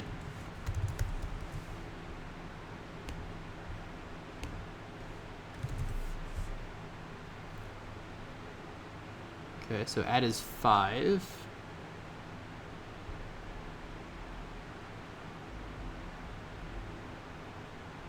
Works at 5. Oh, I said 5. Yeah, I want 5, 1.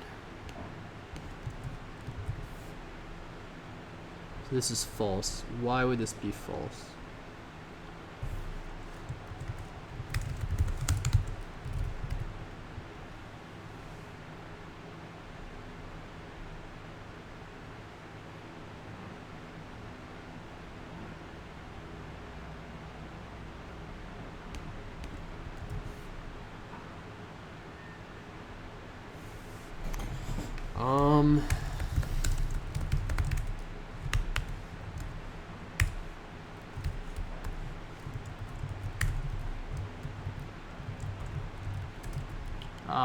Yet again. I've done this so many times, man.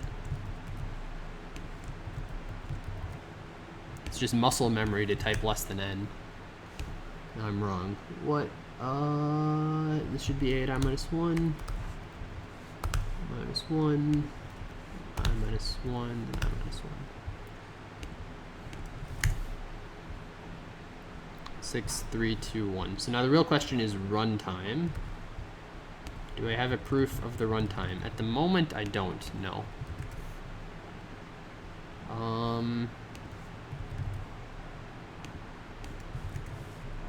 Yeah. What do I do about that? I don't know. I think I just submit. That's what I think I do about that. Occasionally, you have to be a little bit risky, right? If you're super comfortable on everything, then you're a little slow. This being right, I don't think should be too much of a concern. That looks fine. But, yeah,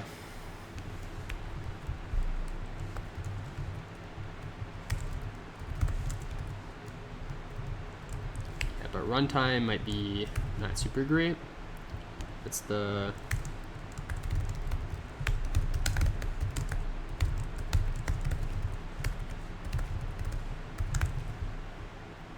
the main concern, I guess.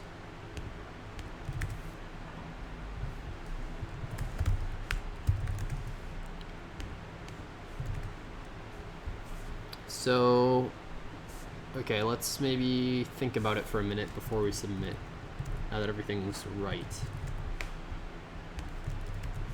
So, yeah, we've got our print writer. So now, why might this be n squared? It would be n squared because this works. Every time we call works,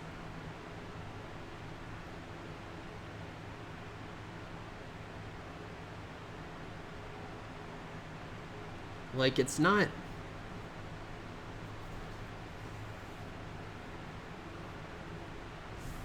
I think it's fine.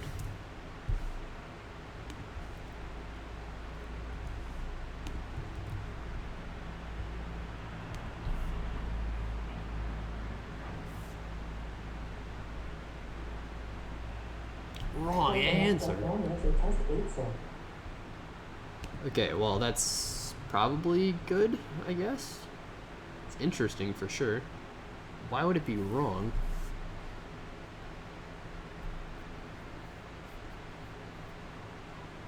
It's certainly debuggable at least.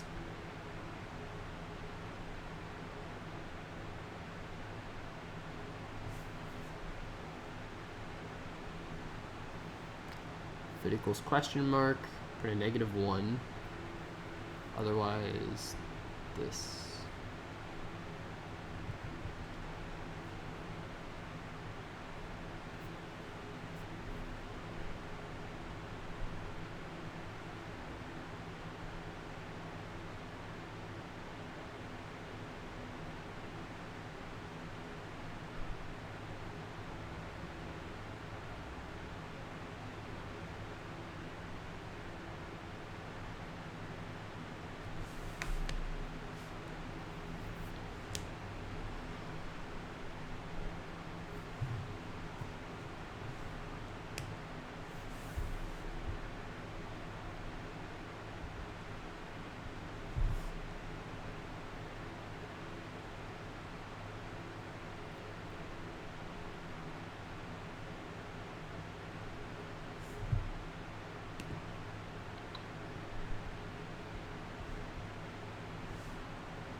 So if it's of length 2, you should be able to play 3 games, though. That's wrong.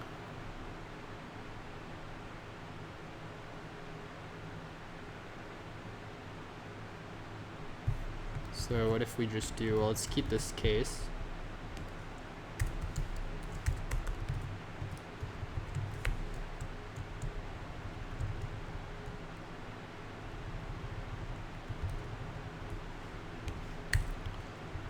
So then what if we just have 6, 0, 0, question mark, 0, 0.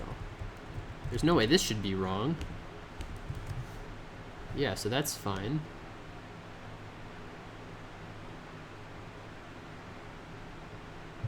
Oh, we also might need to consider, yeah, consider the next 0.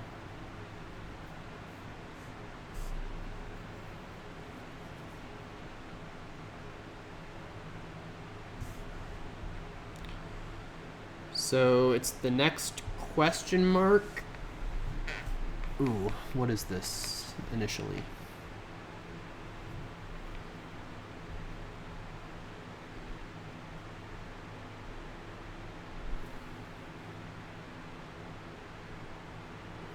Did we just set it to I+1 initially?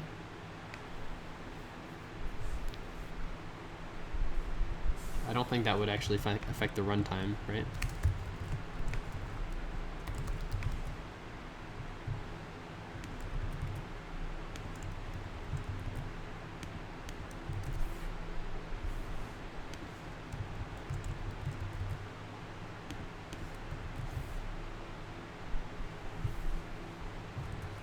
Let's make sure we still pass.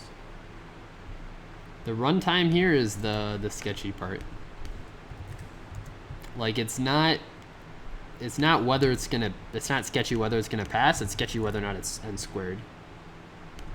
I don't have that totally proven. Like it feels like it wouldn't be, but it's tough for sure.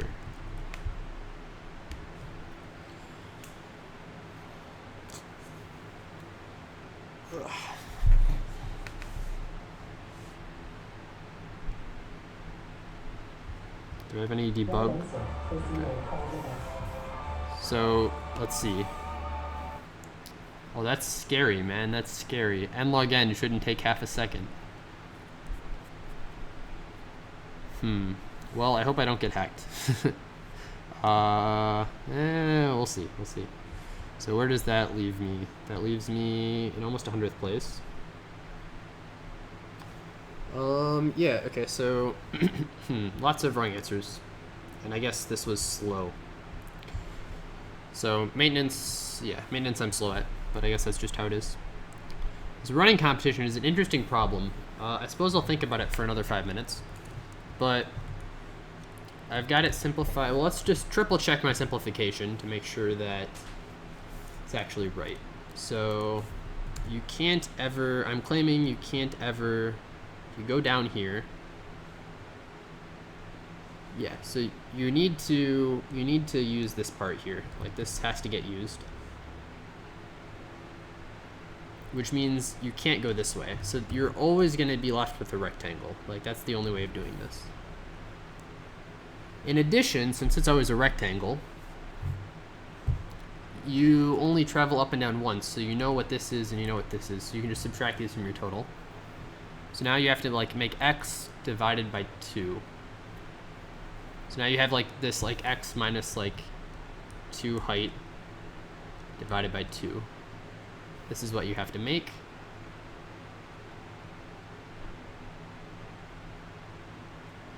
Now you just want to see, like, for all factors of this, all right? Because some factor of this.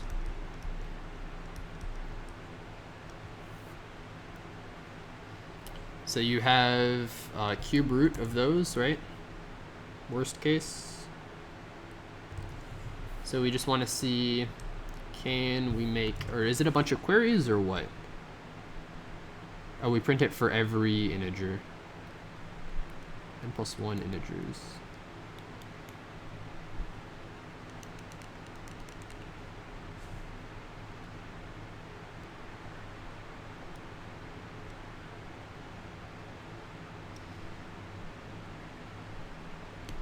So we have things up to 10 to the 5th. We have a bunch of them.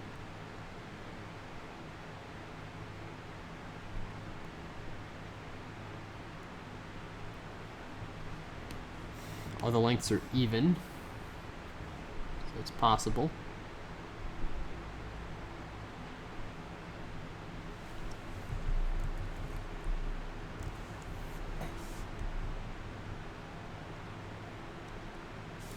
Yeah, so basically now we just have a number line. We want to say, are there any 2 points that are this distance apart?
This seems like very tricky. Maybe there's like an n root n or something?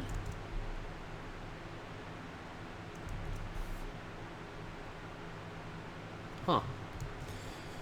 Interesting. I don't actually know how to do it. I'd like to think some more about it.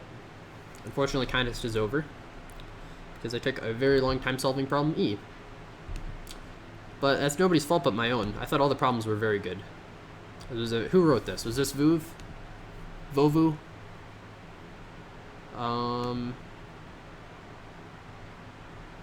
bunch of people, Vovu included.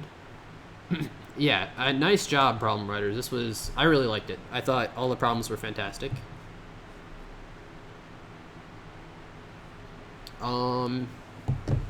Yeah, I thought, like, bad triangle was interesting. I guess a little bit annoying, but that's fine. String removal game. What was this? Yeah, this was cool. If you have a proof for that, that's cool. Good subarrays. That's also cool. It's pretty classical, but it's cool. Colored rectangles. Yeah, that was classical, but it was cool. It was good. I mean, it's kind of like, it's a Div 2 round, right? So you don't necessarily need like a whole bunch of original problems. That doesn't necessarily make a good set. Maybe for Div 1, those are originality is more important, but here, like, classical problems are fine, I think. Yeah. There's 2 types of spells. This was really good. I actually thought this was a good problem. It was very maintenance heavy, but it was interesting, I thought. And then problem F was controversial rounds. Yeah, so this was also really good. I really like that problem. So basically, all in all, I was a huge fan of the set. And problem G is also, it strikes me as interesting. I don't know how to do it immediately. So yeah, William got 2nd place. Nice job to him. No wrong answers even, just a little bit too slow. Still good job though. And anybody else I know in the top? It's pretty good. 18th place. Nice job. It's Nick Wu, right? I think. Anyway, good job to him. Yeah, so good job. Neil got 3rd. Wouldn't expect anything less. All right, let's go over the solutions, because I do have other things I have to do, like work. So I'll get to that. All right, so problem A, bad triangle. So you're given some array. Oh, it's sorted. Okay. All right. Well, if it's sorted, it's very easy. So I massively overcomplicated it. But yeah, it's sorted. You want to find if there are any 3 integers where those integers can't be sides of a triangle. The only time that's true, the only reason you wouldn't be able to make a triangle out of 3 integers is if you have this first integer here, then you have the second integer here, and now this third side can't reach, right? It can't get all the way back. That's the only time you wouldn't be able to make a triangle. So if you're looking for that to happen, then you want to use like the biggest difference possible between this like big side and then whatever your small sides are. And then you want the small sides to be as small as possible. So that's not how you spell small. Yeah. So for these small sides, you take the 2 smallest ones. So the answer is always going to be 1 to an n minus 1, or 1 to an n, I guess, if there is an answer. If there isn't an answer, then it's just impossible. But you only have to check this. If this works, it works. If it doesn't, it doesn't. So yeah, that's the idea. You can also sort them if you're like me and like overcomplicating the solution. So yeah, in hindsight, I'll have a bunch of people in the comments telling me how they all solved A faster than me and how this is like a mess, which is all true, right? But there's the code. I sorted it unnecessarily. You could do this in like 2 lines, given that it's initially sorted. So yeah, anyway, that's problem A. Good problem though, I liked it. Now that it's sorted, it seems very reasonable. All right, string removal game. So Alice and Bob have some binary string. It's got 0s and 1s. During their move, you can choose any number of characters that are consecutive and delete them. Yeah. So now the string is empty, or the game ends when the string becomes empty, and you want as many 1s as possible. So the goal isn't like to pick the last character, which would be pretty interesting, I think. That'd be a fun game. It wouldn't be Nim. It'd be different from Nim, but it would be Nim-like maybe. But this is different. Here you want to just take the most 1s possible. So it's a 0-sum game, obviously, is the first thing to notice, which is every 1 is going to be taken by someone, and you want to have taken as many of those as you can, which means you don't want to leave 1s for your opponent. The other thing is, it doesn't seem, at least, like you would ever, like if you've got some 1s here, then maybe you have some 0s, and then you've got some more 1s. It doesn't seem like you would ever want to take these 0s. All that would do is join these 2 1 groups, and now it's your opponent's turn. Like, you never want it to not be your turn, because, like, yeah, it's always beneficial for you to go now. You never want it to pass, because there's no such thing as, like, a losing state. If you were in, like, a losing state, that means your opponent can do something good that you can't do. Or you'll allow your opponent to do something good on the next turn that you can't do now. That's not the case here. Whatever your opponent could do in the future turn, you can pretty much do that now. Like there's one exception maybe, like if you take these, then your opponent would have this really good move, but you can just do something better than taking those anyway, so that's never actually like a legitimate strategy. So basically, if you never take the zeros, what you're left with is just a game where you have a bunch of groups of ones, and you want to take as many ones as you can in total. So you just want to take as many ones as possible on each turn. So greedily, you just make those decisions, and then at the end, you just sum however many ones you take. After you take the biggest group, if Alice takes the biggest group, Bob will also take the biggest group. And then that'll be how the game plays out. Awesome. I just like to mention, I'm very much a fan of naming your game theory players Alice and Bob, because then you know who goes first, who goes second. And also, it's just kind of like tradition, right? Alice and Bob are the classics. You can't beat Alice and Bob. The perfect logicians. All right, cease good subarrays. So this is another interesting problem. This is kind of like a classic idea, which is when let's explain the problem first. So you've got some array of numbers, and you want to count how many subarrays are there, where the length of the subarray is equal to the sum of the subarray. There might be about n squared of them. So if you have a whole bunch of ones, now your answer is n squared. So you can't actually count all of them, or like you can't iterate through all of them, because that'd be too slow. So you have to find a faster way of counting that doesn't involve doing all of that iteration.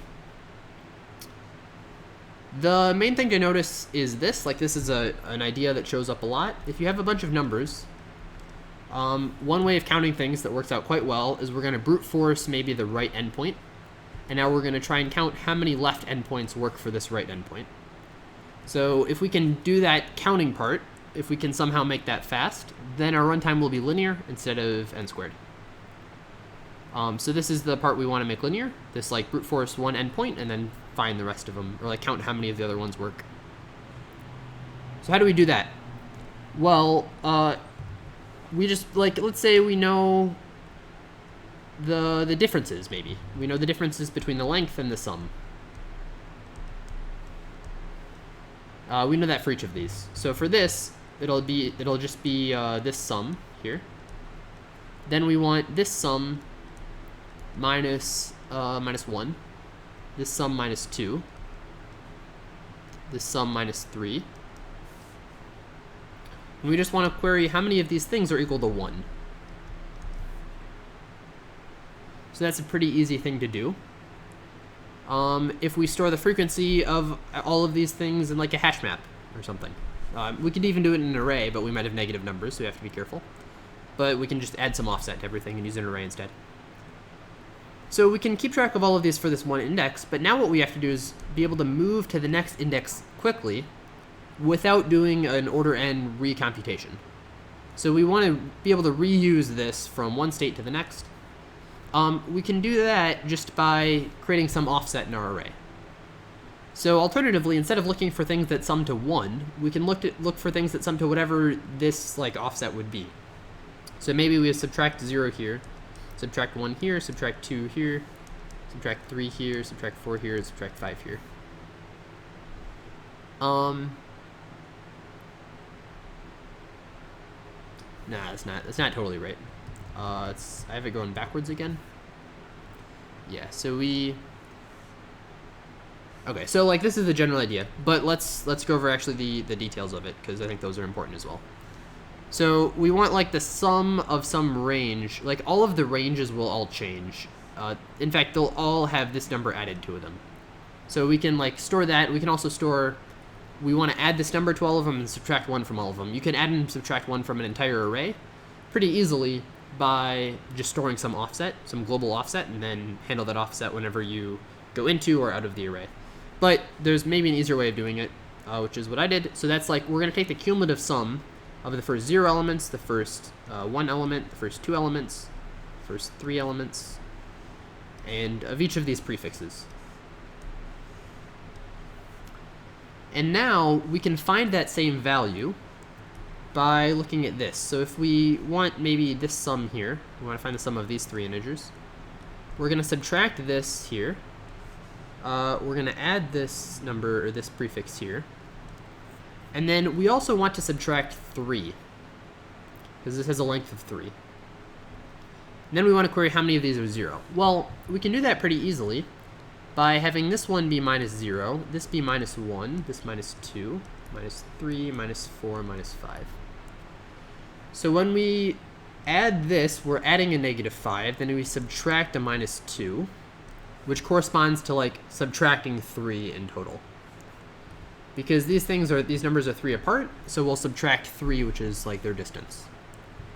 So we want to see how many things have a sum of 0. Basically, that's the same as we have this number here. We want to see how many numbers can we add to this current number that we're looking at, which is this minus 5, that will be like the opposite of it. That'll make it sum to 0. So we can just look that up in a hash map. Implementation details look like this. It's maybe a bit messy, but this CS is just the cumulative sum, the prefix sum for each index, like I talked about. We calculate that, and it's 1 based. And then we store how many of each value do we have, and then we want to say how many times do we have this like prefix in the hash map already. And that's how many times we count it. Yeah, so in other words, like if this prefix is 7 and the prefix of this is also 7, then if we do 7 minus 7, it'll be 0. So that's why we look for the same thing in the hash map. Alright, cool. So that's that problem. It's like a pretty common idea of like storing offsets by minus 1, minus 2, minus 3. I saw it pretty quickly, but then I like had it going the wrong way initially, first time I coded it. That's fine. All right, problem D is like super classic. So you have these 3 numbers. You can pick each pair of these numbers. You want to make your rectangle as big as possible. Basically, you can pick an R and a B. You can multiply them and add that to your total. Same thing with an R and a G, etc. One thing to notice is that since everything is positive, you always want to pair the bigger numbers with the other bigger numbers. If you're going to multiply, if you've got like some big, really good number, you want it to count as many times as possible, which is why you'll try and pick the next like biggest number. So if you want the biggest R, you're only going to pair that with either the biggest G or the biggest B. There's nothing else you might use it for. So you can do a DP,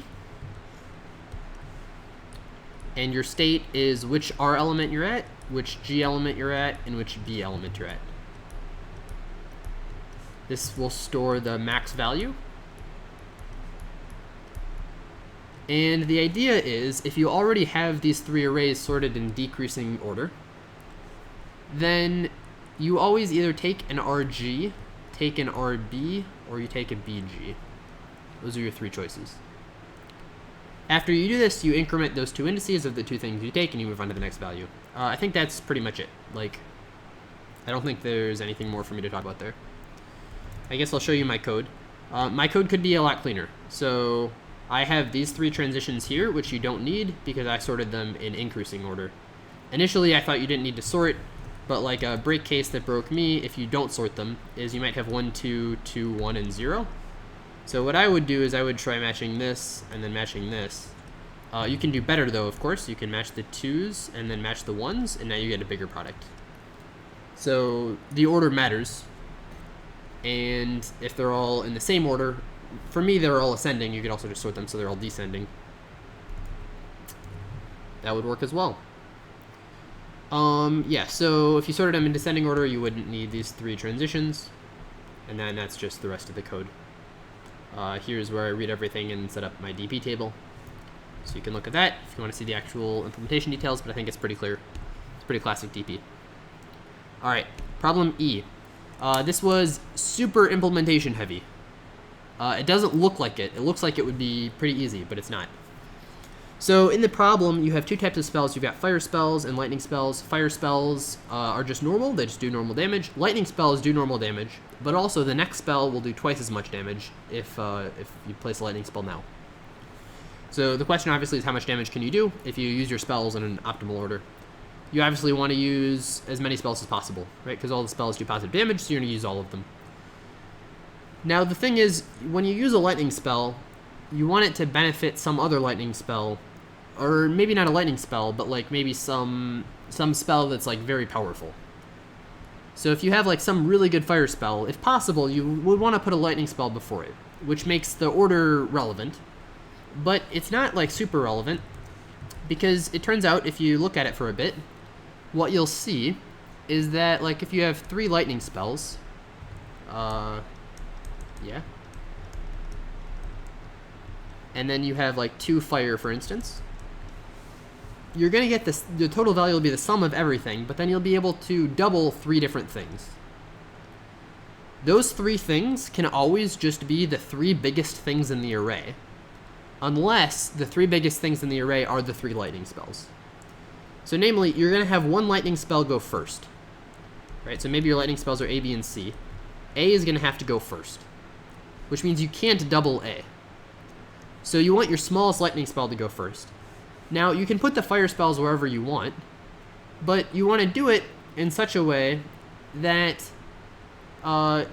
you have 1 fire spell at the end, so you're going to have 1 fire spell here. And then also you can put the rest of the fire spells so that you double whatever things are most valuable. So if the 3 most valuable things are B, C, and F, then you just put all the fire spells over here. If one of the fire spells is really valuable, then you can put it here. If another one's really valuable, you put it here. And you can do that in such a way that you keep the 3 best things, unless it's the 3 best things and, well, unless the 3 best things are all lightning, in which case it's the 2 best things and the best fire. Alright, so what do we need to maintain here? We need to keep track of the, like, X best things. We also need to keep track of the best, fire, which we might need.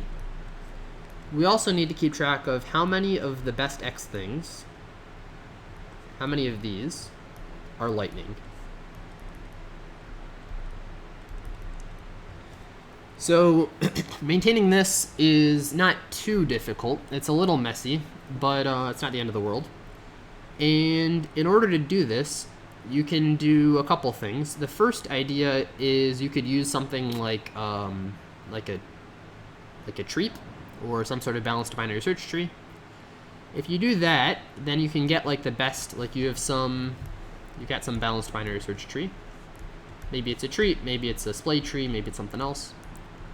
You can get the last however many by doing a walk through the tree, then you can split it up. Then you can get some subtree aggregate on this, so you can get what's the sum of these things. Oh, you also need the sum of the best X things. You also need the sum of everything. That's easy to keep track of, though. So you get the sum of all of these things pretty easily. You can also say how many of these are lightning pretty easily, because it's just a subtree aggregate. So if you're comfortable with that, you could have your own balanced binary search tree, and that would work. Another approach is to abuse the fact that this X will change by at most 1 each turn. You only ever increase it by 1 or decrease it by 1. So we can just keep 2 sets, or I guess, yeah, sets are fine because there are no duplicates, but you could do multi-sets. I did multi-sets. And, well, I did sets, but uniquely identified things by IDs, so it's pretty much a multi-set, but it doesn't really matter. The idea is that you've got these 2 sets, and you want to consider moving the best thing to this set, or also the worst thing to this set. These sets represent what things you would double. So these are all of the things that get doubled, and these are the things that don't. Now, for me, these are really just like the X best things. They're not really the doubled ones, really. Maybe it's just like the X best things. So if these turn out to be all lightning spells, then I don't include the worst thing here. I do include the best thing here. That's the idea. So there's a bunch of maintenance to do, but basically the things you just need to keep track of are what are the X best things, and every time you add something new, then you might need to decrease the size of this by 1, you might need to increase the size of it by 1, and you might need to, if you add a new thing that's a really good fire spell that's not included, you might need to swap these 2 elements. You also need to keep track of how many of these things are lightning, or alternatively, where is the worst lightning? Is the worst lightning in this group or in this group? That's another way of looking at it. You also need to keep track of the sum of this. So every time you add or remove something to it, you modify your total. And then you can keep track of that pretty easily as well. So the code for that is, it's a bit long. I keep all of these sets. So I've got the sets of the good spells, the bad spells, also the set of which ones are included in this best X and excluded. Here's the sum of the included things, and then also which things there are in total. And then I do a bunch of stuff. So yeah, so I've got a list of the spells of each value that are good and also that are bad. This is a bit overcomplicating because I didn't read the part of the question that said you can only have one spell of each value. So you could simplify this quite a bit. But, oh well, I didn't do that. Then, yeah, that's this part which could be simplified. So I just add it and then I include it if it's, or I include the best thing if this one is good, which means it's a lightning spell. This is the part where it's not a lightning spell. In this case, I add the new spell to the excluded territory, and I consider swapping. That's this case here. It's just like an exclude the worst one, and then include the best one. All right, so the other case is you need to remove something, and there are really two cases here. If the thing I'm removing is a lightning spell, then, well, no matter what it is, I end up removing it at the end. But if it's a lightning spell, I exclude it from my good group, and yeah, and then also I need to exclude the best thing, or the worst thing from my good group if this wasn't being excluded, because I have to decrease the size of that group by 1. The last case is if I'm removing something that is a fire spell, then I need to exclude that thing from the good group if it's in it, and also I might need to include the best non-fire spell into that group of the best X, because I need the size of the group to stay the same. And then finally I just remove the spell. Okay, and then I just print the best group of X that isn't all fire spells. Okay, so how do I do this? Oops, how do I include something? I maintain it in this set. This is just like a check, so you don't actually need that code or this code. It's just like to sanity check myself. So I add it to the included, remove it from the excluded, mark this as being included, and then add to the sum. I do the same thing here. And this is like just adding it to my list of all spells. This is removing it from my list of all spells. Okay, so that's the problem E. Last problem is problem F. Well, last problem I solved is problem F. Yeah, so this one isn't, it's not too bad actually. It's actually pretty easy. But coming up with it is a bit tricky, I guess. Like, you have to see that the runtime is going to be all right. It's a bit difficult for me to explain, so maybe read the editorial for a proof on why it's fast enough. But here's the idea.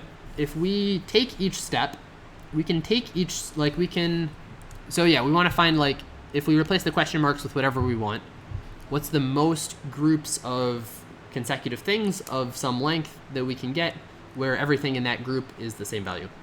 And they can change between games. So, for instance, in this case, you could have 6 groups of size 1 that are all the same. Of size 2, you could have 2 1s, then you could have 2 0s. Yeah, you could have 2 1s in a row, then you could have 2 0s in a row, then you could have another 2 0s in a row. Of size 3, you could have 3 1s in a row, and then 3 0s in a row. So that's the idea for that. Now, how do we do it? Well, we can do this. So, if we imagine that we just took, okay, so the first thing is we can evaluate some range, whether it'll work or not, in order 1 with a little bit of pre-computation. So first, the idea is imagine we assume everything is a 1 if it can be. Then to check if this range will work, we just want to see, is the sum of this range, like are the number of 1s in this range equal to 3? We can do cumulative sums to find the range sum. We'll just put a 1 here if it's a 1, or a question mark, and a 0 if it's a 0. So we want to see how many 1s are there. Well, it's just how many 1s or question marks are in this range. Same thing for 0s. So we can check, does this work if we make it all 1s? Does it work if we make it all 0s? So that's how we evaluate a range really quickly. Now, in addition to that, we need to say, like, what's the runtime if it worked every time? So let's say we just like naively try this as like stupidly as possible. How will it work? So if we never fail, then this will be our runtime. First, we'll hit every range of size 1. But now we don't hit every range of size 2. We hit like this range here, then we hit this range here, this range here, this range here. Then we hit some ranges of size 3. We hit this one, I guess just these two. We hit some of size 4. Then we hit one of size 5, etc. So what's the total number of ranges we hit here? Well, of the ones that are of size 1s, we'll hit n over 1. This many size 1s, plus n over 2, plus n over 3, plus n over 4. The sum of all of these values will be n log n. Or like it'll be like about n log n. Might feel like it's n squared. It turns out it's actually n log n. You can do some calculus to prove this, but this is like a really common idea. The sum of these values is n log n. It's less than n log n, actually, I think, as it approaches infinity. So, okay, very good. So now, that's only true if every range we check actually works. The idea is, if some range doesn't work, what do we do? Well, if it doesn't work, let's say we're considering some range here, then like maybe it's like this. Maybe we have some question marks and some other stuff in it. So this, we can't make it all zeros, we also can't make it all ones. So we need to find the next starting range to start at. The idea is, as we increase this range, then while this gets longer,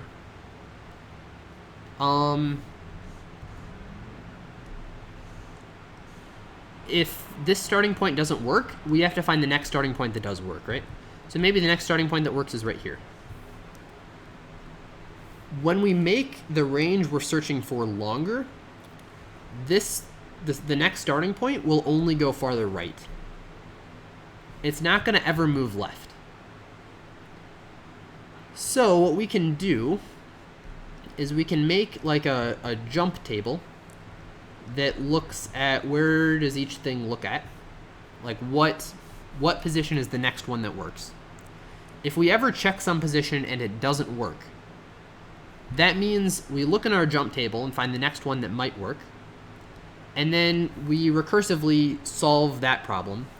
But then we might have some really long chain, right? We might say this is the next one that works previously, but it doesn't work now, then this one might work, then this one might work, then this one might work. So, but all of these don't work for this length, they did for the previous length, so now we want to update our jump pointer to this thing. We also want to update all of these other jump pointers so they point to this one as well. That way we never look at this long chain again. So in other words, the idea is like, if we have some really long chain, when I say chain, I mean we check whether some range works, and it doesn't work, so now we have to check some other range, check if this works. This doesn't work either, so we check some other range. If we end up checking a whole bunch of these to find the next thing that works, then this array gets very simple very quickly. It all points to the end very quickly. So that's the idea. And the alternative is, if it doesn't compress like that, if the array doesn't compress, then the array might stay complex. In other words, it might stay, all the values might be something pretty close to you. But if that's happening, that means that you're going to find this ability to jump very quickly. You're going to find like the ability to jump, you're going to find it after only a couple tries. Which means, in that case, your runtime will just be this n log n. So, yeah, that's the idea. I'm pretty sure the runtime is n log n. I don't have like a super formal proof for it, but I'm pretty sure it's n log n, and the worst case is this thing right here. If it's not, someone should break my solution, and then well done to you, if you do that. So what's the code for that? It's pretty simple, actually. Initially, the next thing everything can look at is just the thing after it. First I build my cumulative sum arrays.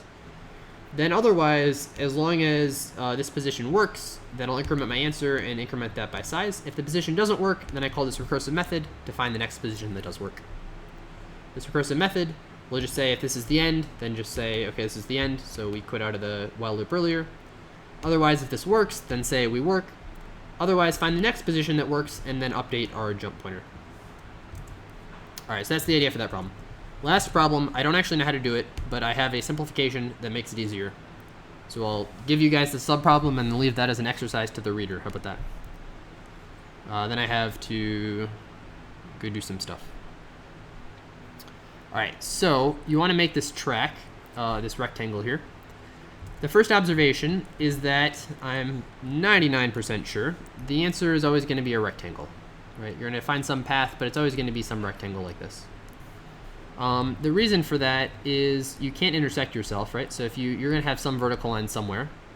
If you've got these two vertical lines, and you take this line here, then the only way to not make it a rectangle would be to like go right. But if we go right, then we need to, like, we'll wind up back here somewhere, and that will be a problem, right? We won't be able to get back to here without reusing this line. So we know the track that we're going to pick will just be some rectangle, which means we know we're only going to travel vertically along these 2 times, so we can subtract out this distance here. Now we'll subtract. Now we've got this distance here, right? And we double count it. So we can subtract out the height times 2, and then we have this horizontal distance. We can just divide what the input we were given, subtract it out this part, this height. So like, let's say we're given the input x. We do x minus 2 times the height, and we divide this by 2. This is the length we're trying to find here. So now the problem that we have this simplified to is we're given a bunch of points on the x-axis where the coordinates go up to 2 times 10 to the 5th. And now we want to check, are there any ranges of size x of like 2 different positions that are, like, are there any 2 points that are x apart, basically? We have a bunch of queries like this. So that's the problem. Yeah, that's a subproblem. So good luck solving that. I don't know how to immediately. Maybe you do some sort of sweep, process your queries offline. I can imagine some ways in which a square root might be part of this runtime, but I don't know. I don't have any concrete ideas. So yeah, that's the contest. Let's see if I've gotten hacked yet on problem F. I think I'm safe.